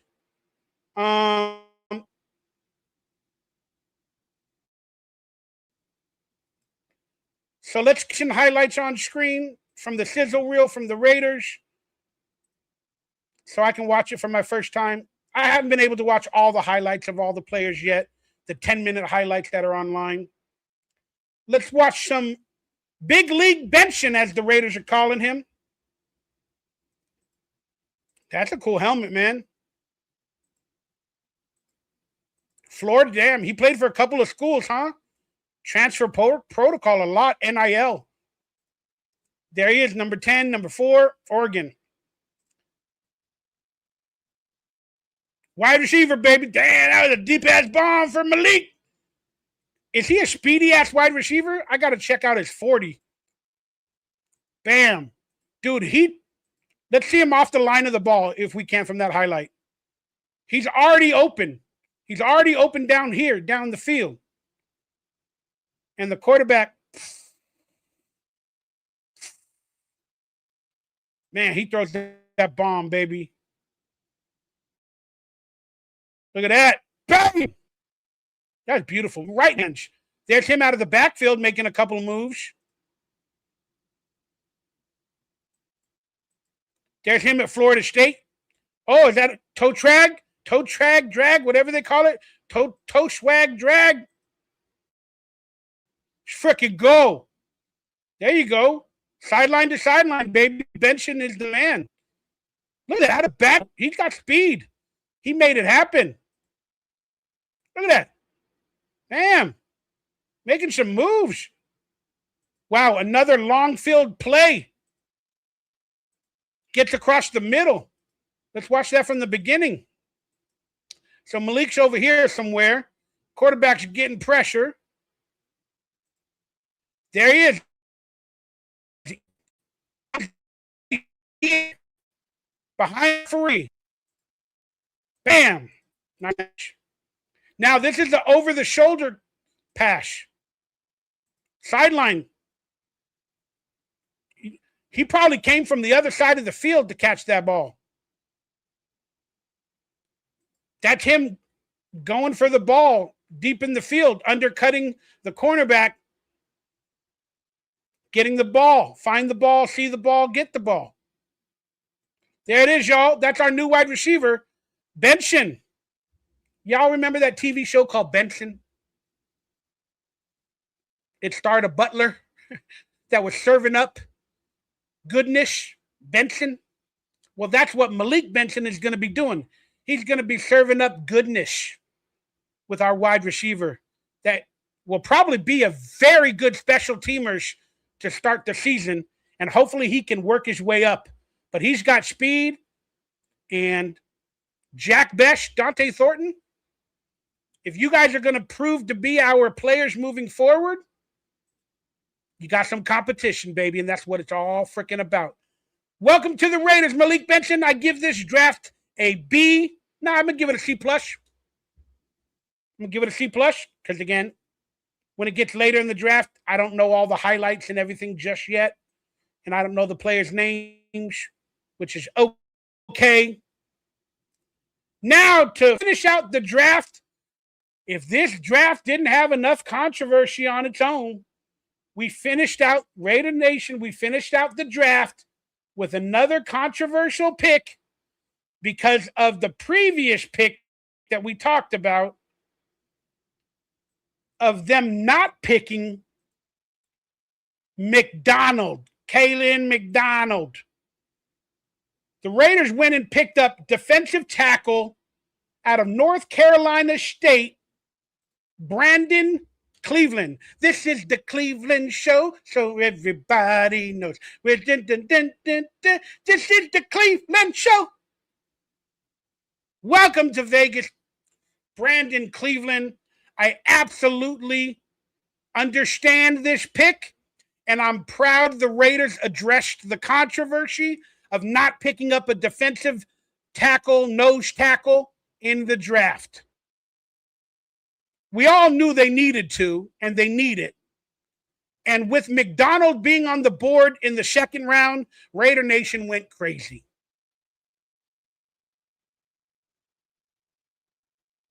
But they got their guy. They got an underdog that played a lot of football. He's an over 300-pound run-stuffing player. And from what I'm speculating, he has better intelligence and character than McDonald. I hope his stats are comparable. You people with better knowledge and better technology skills can figure out that for me. But we got a nose tackle for the future of high intelligence character And he is a huge, huge boy.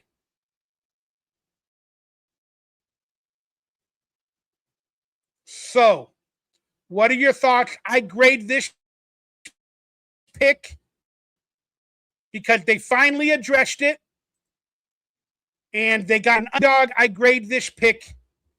If I'm basing it off of not picking McDonald, I'd have to give it a D. But I'm not basing it off of not picking McDonald. I'm basing it off of filling a need in the 7th round and addressing Raider Nation and hoping he has a better long-term career than McDonald for Raider Nation. I'm grading this pick a C+. Because he's average for now, but he has plus ability, y'all. Let's see if there's any highlights for him.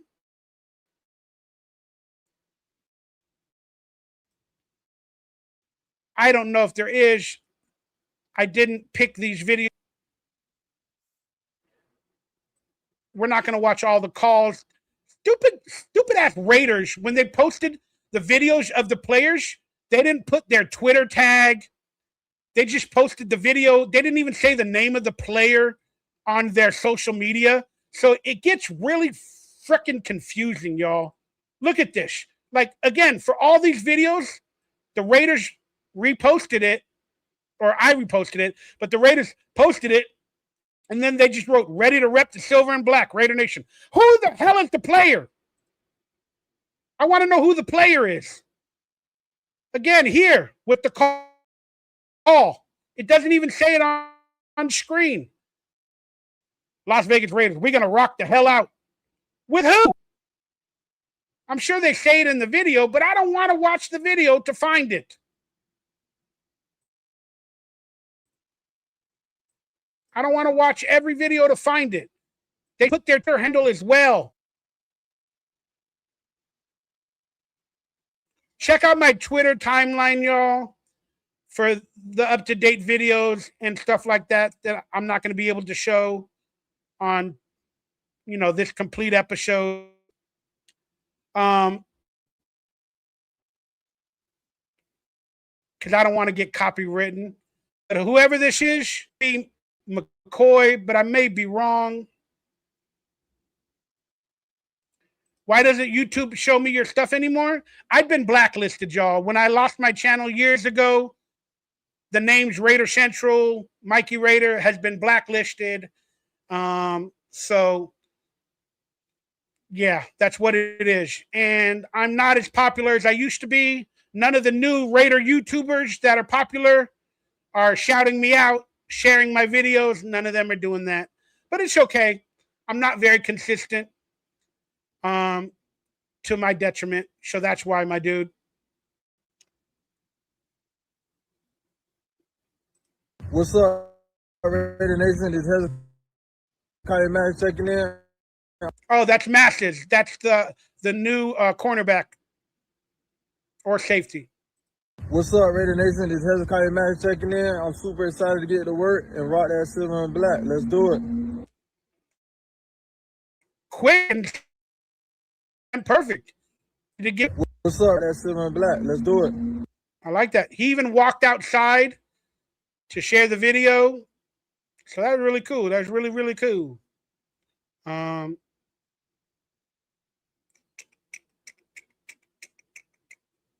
now you guys may have seen this tweet that I made almost a year ago, or a little more than a year ago. I said, please tell me how to become a positive Raiders fan again. I'm feeling real bad because I can't find any positivity with this team as a whole. I'm truly sorry. I'm so negative as a very jaded Raider fan. Lord, please break this curse and bless my Raiders and players and fans. And now I have the meme. Oh, Lord Jesus, help me. I'm having a heart attack. Oh, Lord Jesus, help me. Bam, bam, bam, bam. From that old classic TV show. Well, guess what, Raider Nation? 1 year removed from this post, even though I'm still struggling in life financially, physically, I feel so good about our Raiders. A lot of people are going to say it's the same thing every year, but I've been a fan of this team for many, many years, and I am a proven negative and jaded Raider fan. And I found the positive. I absolutely feel the positive energy in the autumn wind with this new regime, as we are now the new era Raiders, as it says below. So, what I'm going to do, y'all, live on the air, is I am going to remove this pinned comment from my channel because I am loving this team and I am. How do you unpin it? How do you unpin it?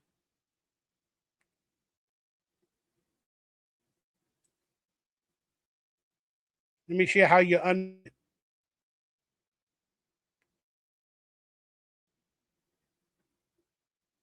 Will this unpin it? I don't know. I'll read at another time how to do it, but I'm going to unpin it officially because I am no longer a jaded Raider fan, to say the least.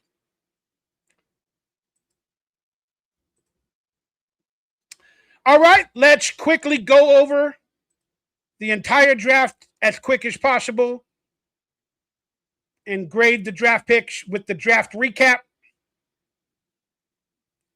Let me get it on screen. So here it is, Raider Nation. Here's my final recap for the Raiders. Drafted Fernando at number 1. Trade on. I give him an A+. We got Stooks at 38. I grade that a B+. We got Crawford at whatever, 61, 67. Can't see it on screen correctly. I grade that a. My grades might have changed since we last spoke, but I'm going to say that is a B+. They got their guy, and they traded Tyree Wilson because of him, so that's a B+. We got Trey Zoon III at 91, a versatile offensive lineman. I'm going to grade that a B. We got McCoy to start out the 4th round, a first-rounder prospect. Even though he has an injury concern, we got him in the 4th round. We moved up to get him. That is an A. I'm going to give it a B+. But still, that technically might turn out to be an A. Then we got running back Mike Washington Jr. at 122. I'm going to grade that a B-, C+. I love that pick. Then we got Dayton. I'm reading everything wrong. I can't see it. It is so small on screen. Dayton Johnson, safety. I'm going to grade that a B. Then we got Massive at 175. Cornerback, B. We got Malik Benson, wide receiver, out of a potent offense in Oregon. Grading that a B. C+ maybe. Then we got the C+ in Brandon Cleveland, the nose tackle, to end out the draft. And I absolutely love this entire draft. And if you're asking me to grade the entire draft for the Raiders, I'm giving it an A. It wasn't too many for me, and I absolutely loved every single one of these picks. So, just to recap it from my Twitter perspective, as I spoke earlier, on day 3, we got a first rounder in the 4th rounder with McCoy. We got a goal line bruising running back with Washington.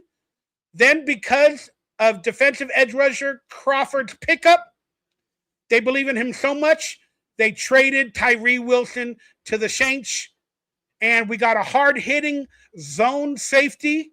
That's right. He is a hard-hitting zone safety in Dalton Johnson in the 5th round. And to round out the day 3 recap that I didn't make a video for earlier, we got In round 5, 175, they pick up number 5, a stud. See, I was watching highlights earlier, and Massey's is a stud in man-to-man coverage. We got him in round 5. Then we got a burner wide receiver from a quick-paced Oregon offense that can do special teams at a high level in Benson. And then the Raiders shut out the damn haters on Twitter for us not picking up defensive tackle McDonald in round 2. They got a better, more stronger run stuffing skills defensive tackle in the backfield out of Brandon, Cleveland. What more can you say? The Raiders had to pivot in the draft. They went versatility. They went upside. They went intelligence. They went character. Was it the perfect draft? Ask me again in 4 years. But I know that I have confidence in this team and in this staff more so than I have had in any regimes, to be quite honest with you, in the past 15 years.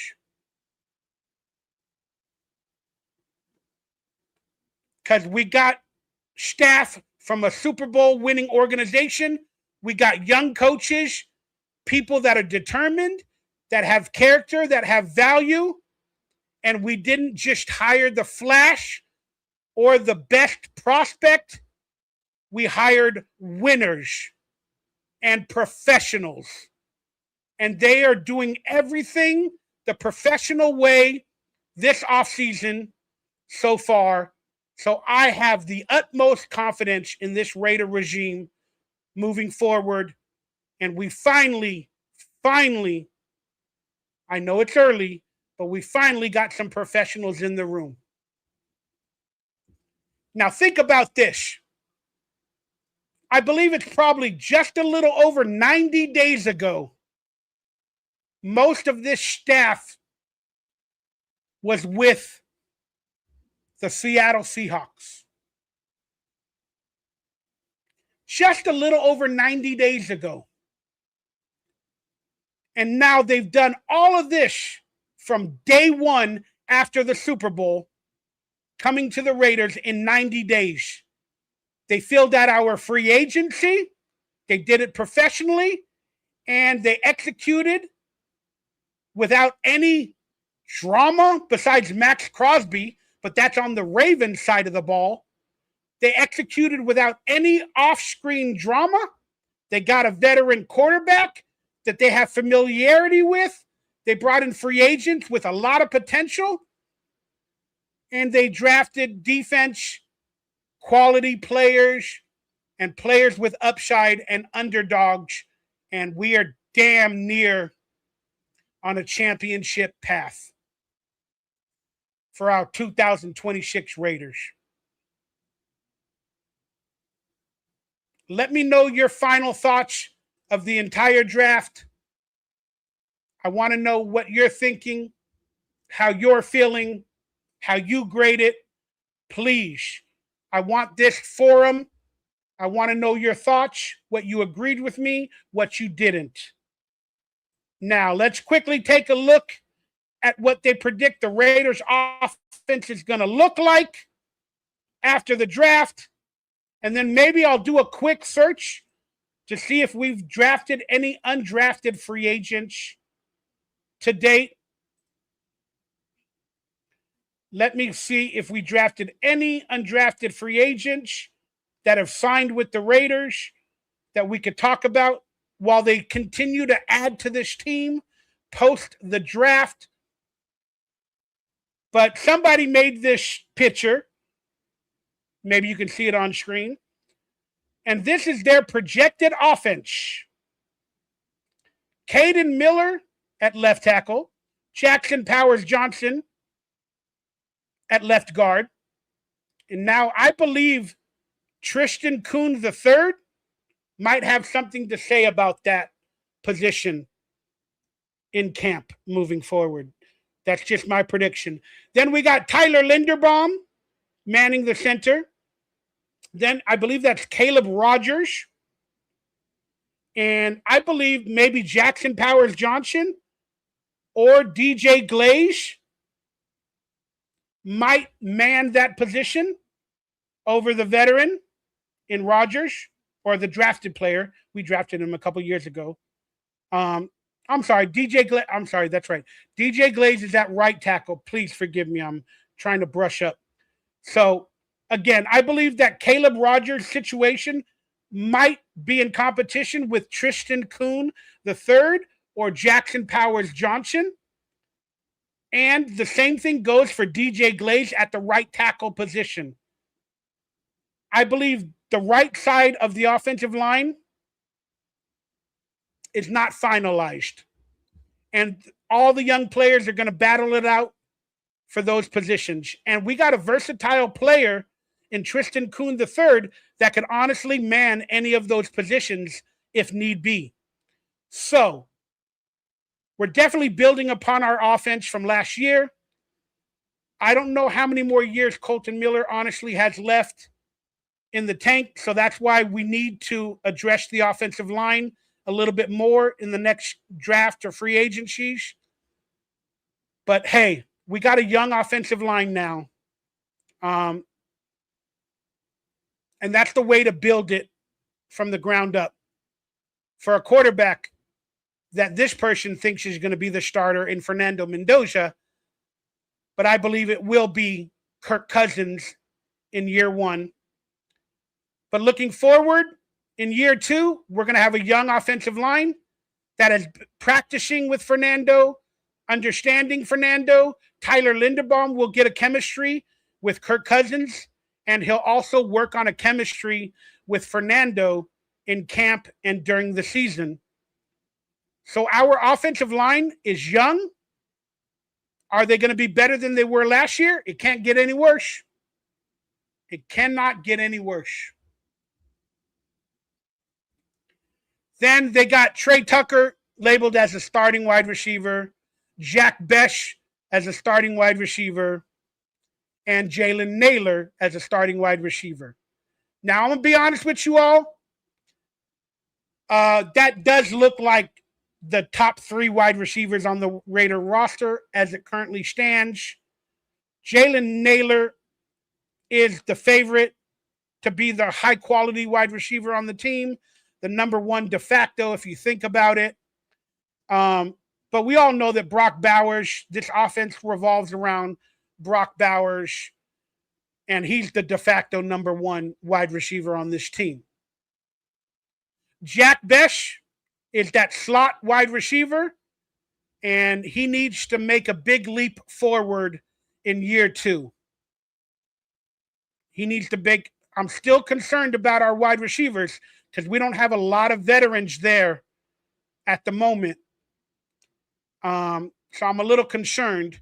Then we got Trey Tucker, who he only has a couple of years left after being drafted, and he's supposed to be the speedy wide receiver in every season, especially last year. They're like, oh, he's going to make a turn. He's going to take a giant leap forward. It's one small step for the Raiders, one giant leap for Raider Nation. Trey Tucker, in the first couple games of the season last year, man, he was all that in a bag of chips. But he fucking disappeared. He disappeared. Same thing with Dante Thornton. But Dante Thornton is being reunited with one of our cornerbacks and safeties. Dante Thornton played with him. I forgot the name of him. But Dante Thornton played against one of our defensive rookies that we just drafted. And in the interview, he said that they both made each other better because Dante Thornton is an amazing wide receiver, and he gave competition for the cornerback or safety to learn, and the same thing for the cornerback to help teach Dante Thornton to how to be a better wide receiver. Now, in last season, in training camp, Dante Thornton was the PR idol for the Raiders. And early on in the season, they threw him every ball and they gave him every opportunity to be a Randy Moss type, and it didn't work out. It didn't work out. His route running, the players on defense in the NFL, the starters were a little bit too much for Dante Thornton to handle. So let's hope he takes a giant leap forward in his second year. So we got speedy wide receivers in Trey Tucker and Jack Besh, that little snail or snake of a wide receiver. Then we got a tall wide receiver that can go long and high point the ball in Jalen Naylor and Dante Thornton. Now the wide receivers that are going to back up these players,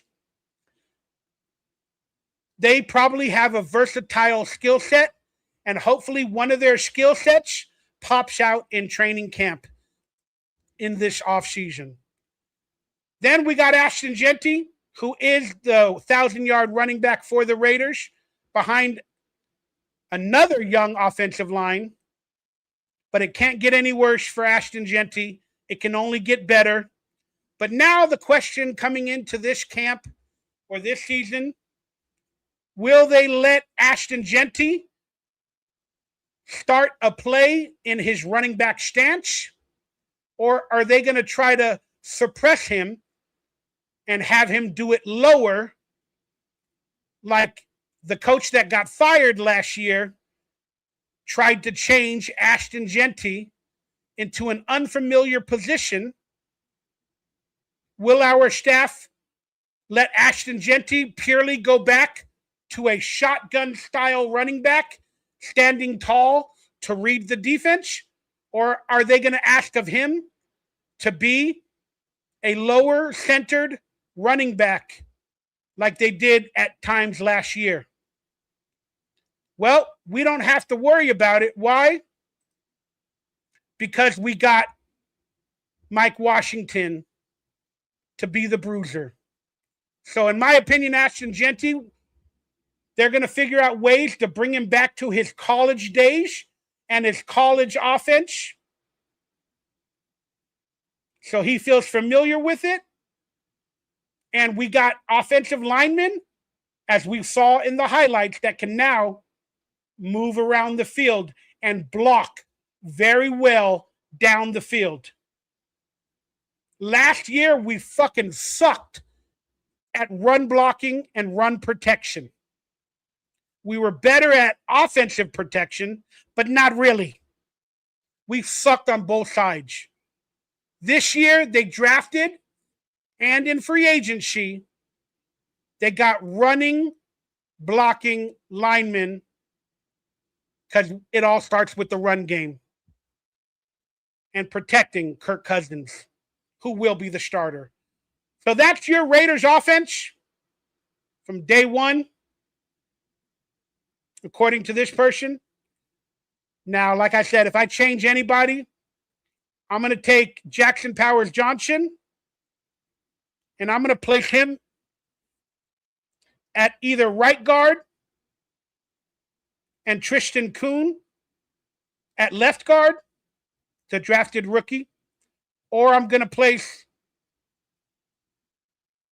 Caleb Rogers or DJ Glaze with Tristan Kuhn in the meantime. There might be some other players I'm not thinking about, but I'll review that at another time.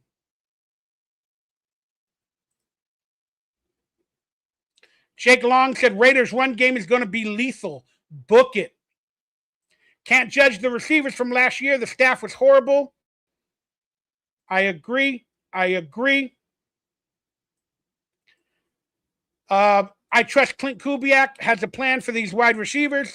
I believe that's why we didn't draft a wide receiver early. Well, speaking of that, there's still a lot of rumblings and rumors that A.J. Brown is on the trading block. They drafted a wide receiver, the Eagles did, early, and he's been rumored to go to the Patriots. But with that Diana Rushini issue and that Mike Vrabel issue, do you think the Raiders are going to make a play at A.J. Brown? I spoke about it on my last video. You think the Raiders are going to make a play at A.J. Brown? And if they did, they wouldn't have enough money for him unless they traded a high-valued player. So if they were in the market for A.J. Brown,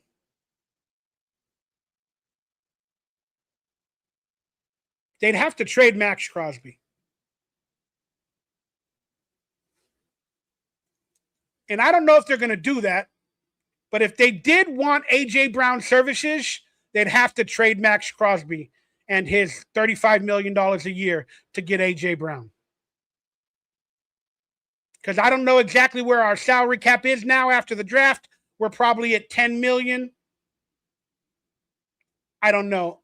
I'll do that on another video in a week or two. Let me just quickly look and see if there's any undrafted players that have been announced for the Raiders, so we can close out the show.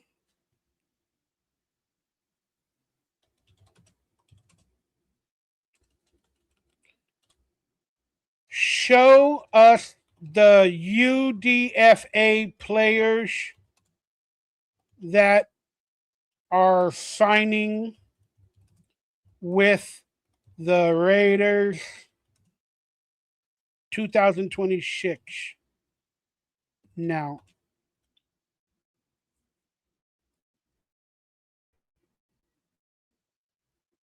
All right.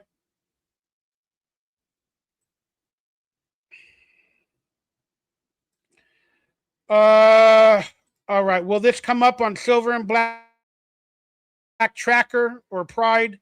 The Tracker, whatever it's called. All right, let me get this on screen, y'all. Let's go over this together live. I don't know if this is all official or not, but let's take a look at some of the UDF players that might be signing with our Raiders right now.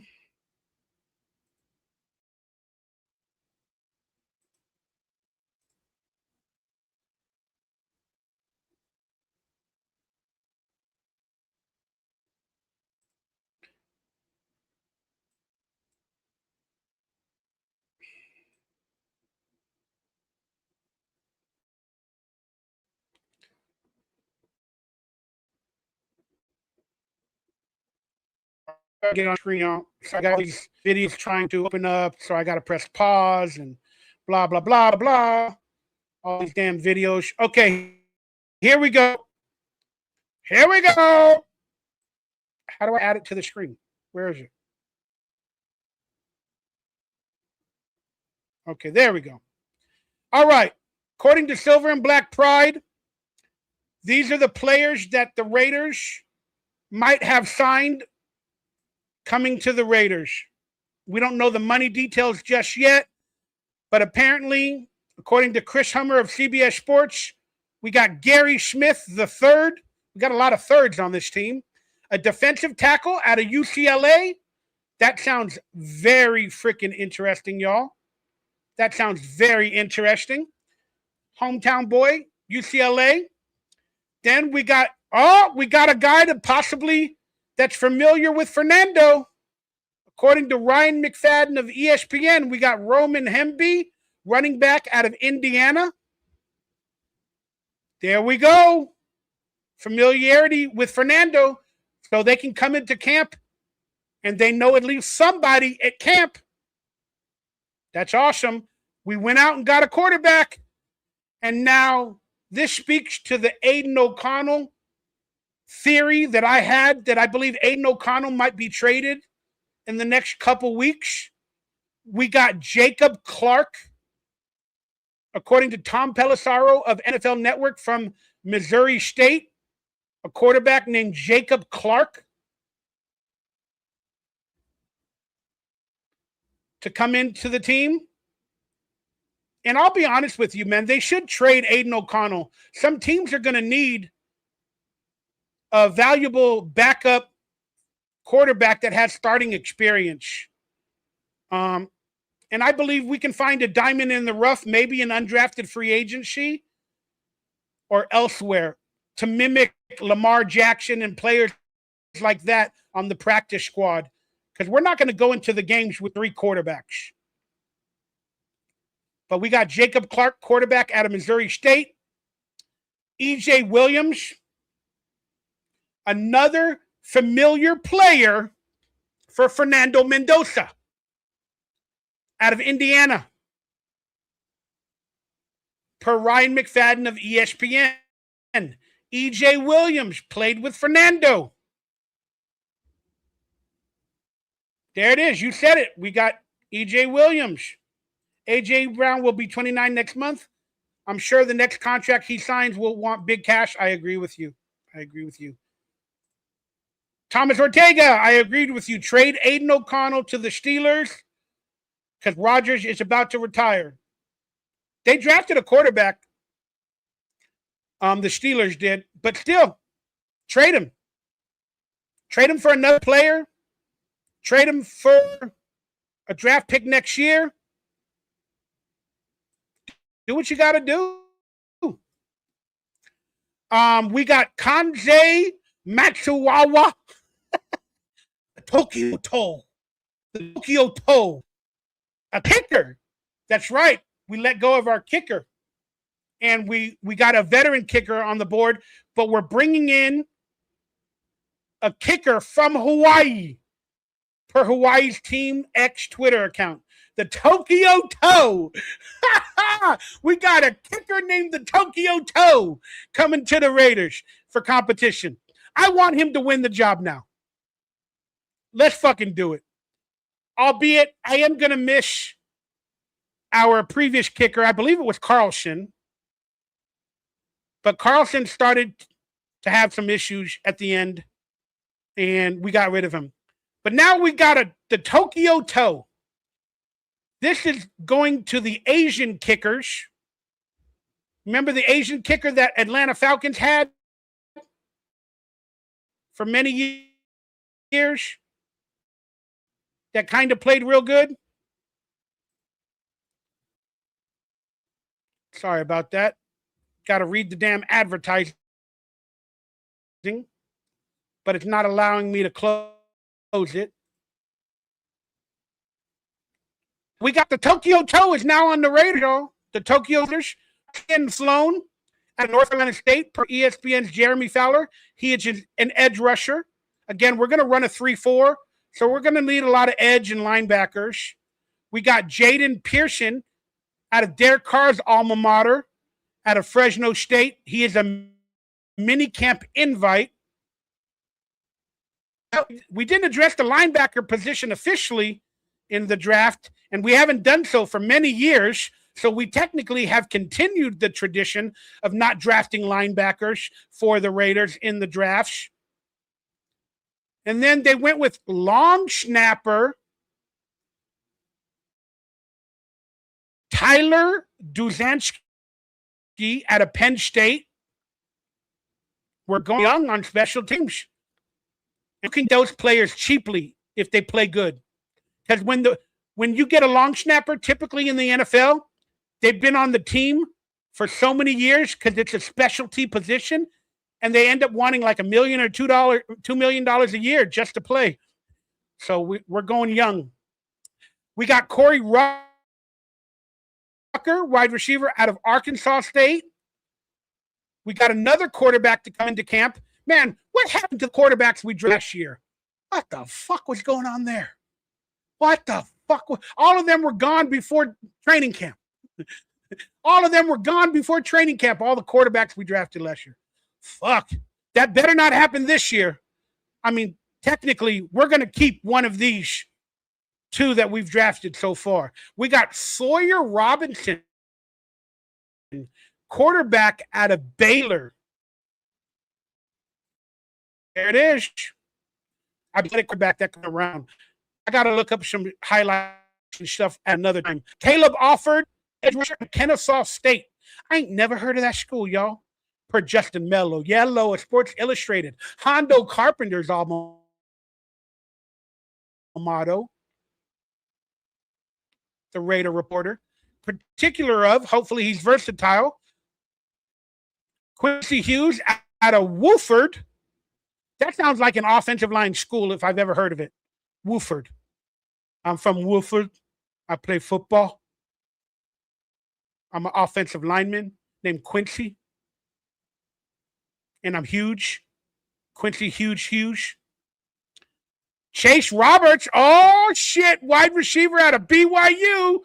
Woo! We brought in wide receivers, y'all. Clearly, we're going wide receivers in undrafted free agency. Tanner Wall, defensive back, BYU.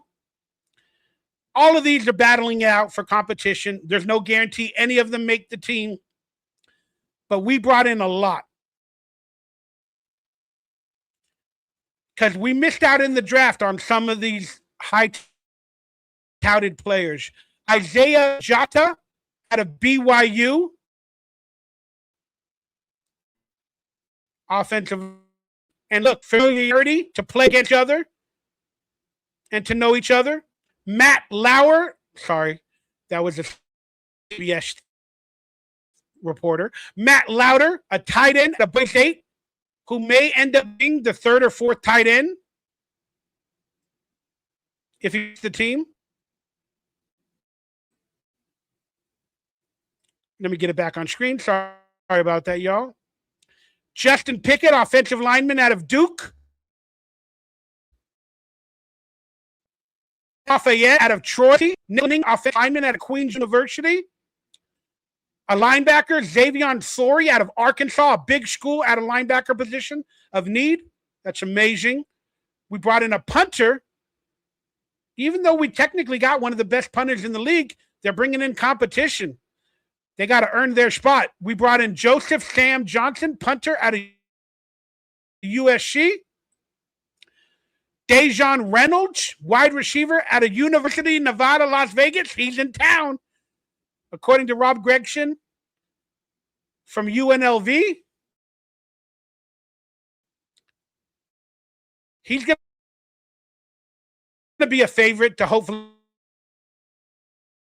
make the team or the 15 or whatever they Chris Thomas, linebacker of linebacker of Hawaii, another player that we brought in from Hawaii.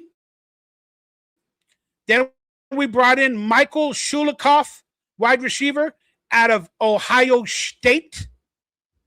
And they definitely want to find a kicker out of any of these undrafted players. And they're trying to shy away from veterans, as proven. They brought in another kicker from Delaware in Nate. That's your official Raider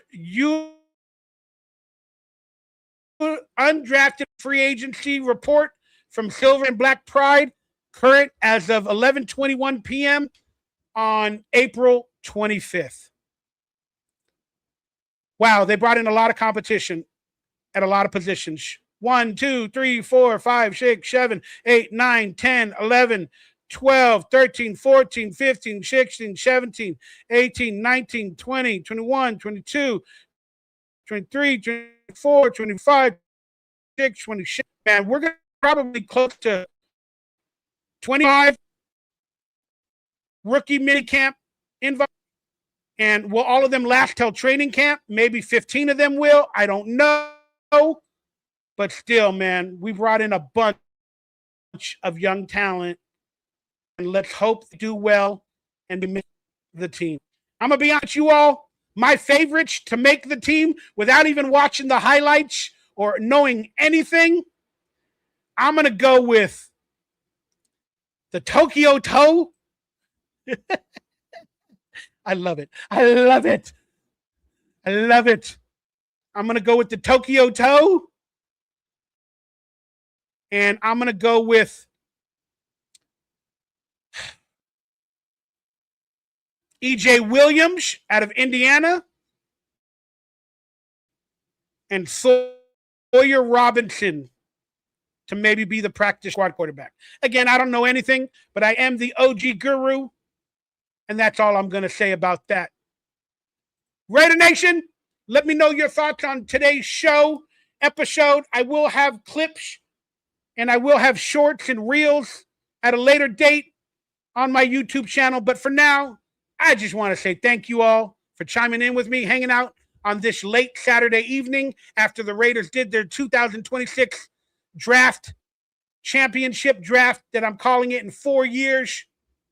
I think and I pray that out of this year's 10 picks, I pray in 3 years, 5 or 6 players are still on our team going into our 3rd year. In previous years, we barely had one or two. 2 years later, 3 years later. That shit has to stop. So if we picked 2 to 3 starters in the first 2 years from this draft, another 2 to 3 backups in the next 3 years, we did fantastic. The jury's out. Let me know your predictions. But I'm predicting that we drafted 2 starters for this year that'll start this year from the draft. That will be Crawford,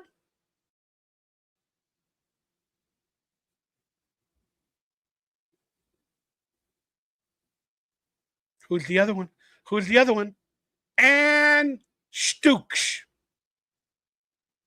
Oh, didn't you mean Fernando? I don't think Fernando will be the starter. Those are the ones that I think are going to be the starter this year. Now, the following year, there's a lot of names that I could put out there, like McCoy, the injured player in the 4th round, the cornerback. But I'm excited. We filled a lot of needs. We filled the backup positions. We got a couple of starters for this year, I believe. And then we probably added 2 or 3 more starters for the 2nd year in Fernando, McCoy, and some other players. Washington might even be the backup, basically, starter, the running back out of Arkansas. I love this draft. I'm very excited for everything we did. Now get on out of here, Raider Nation. You guys have yourself a beautiful night. Take care of your family. Stay happy, stay healthy, stay blessed.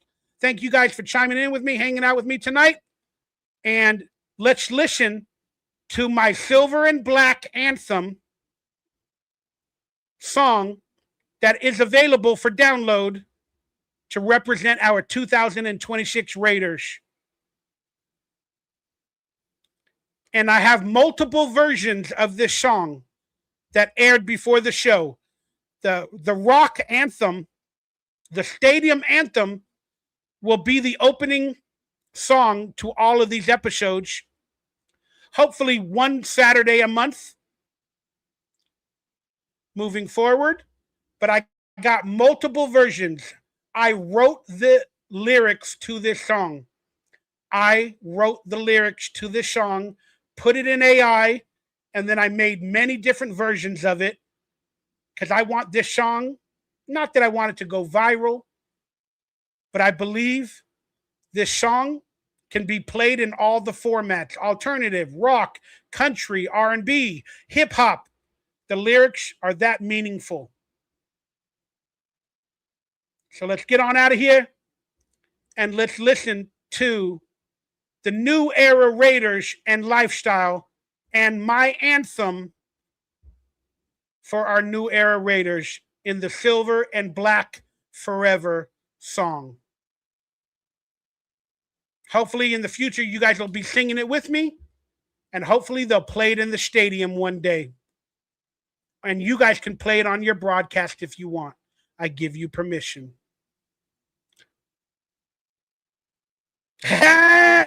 Yeah, Thomas Ortega. Mikey got more songs than Maxx Crosby. Right now, I do. That was awesome, man. 93 players go into camp leading into the preseason. AJ said, good night. You live 35 minutes from Baylor. I appreciate each and every one of you. Now let's hear a female version of the Silver and Black Forever song while we get out of here. And fill it with your heart.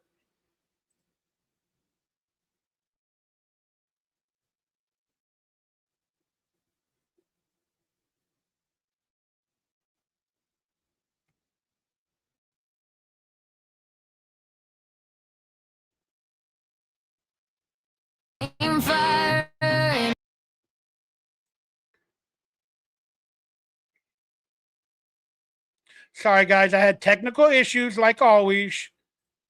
Let me bring it a little bit better screen. Listen to the song with your heart. And the lyrics, I'll post the description of this video as well.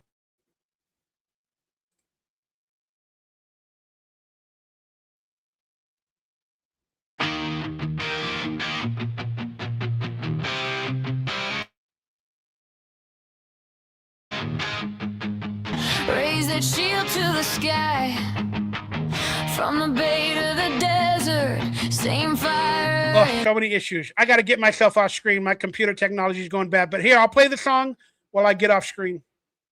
Good night, y'all. Love ya.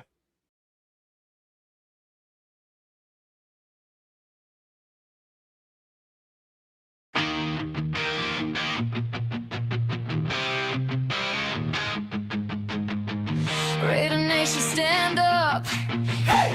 Raise that shield to the sky, from the bay to the desert, same fire in our eyes. Oakland smoke in my memory, LA Raider nights in my blood, Vegas lights on the strip, same shield, same mud.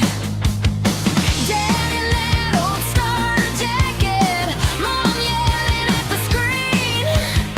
Now I'm painted up, face cracked, living out the dream.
attention rise.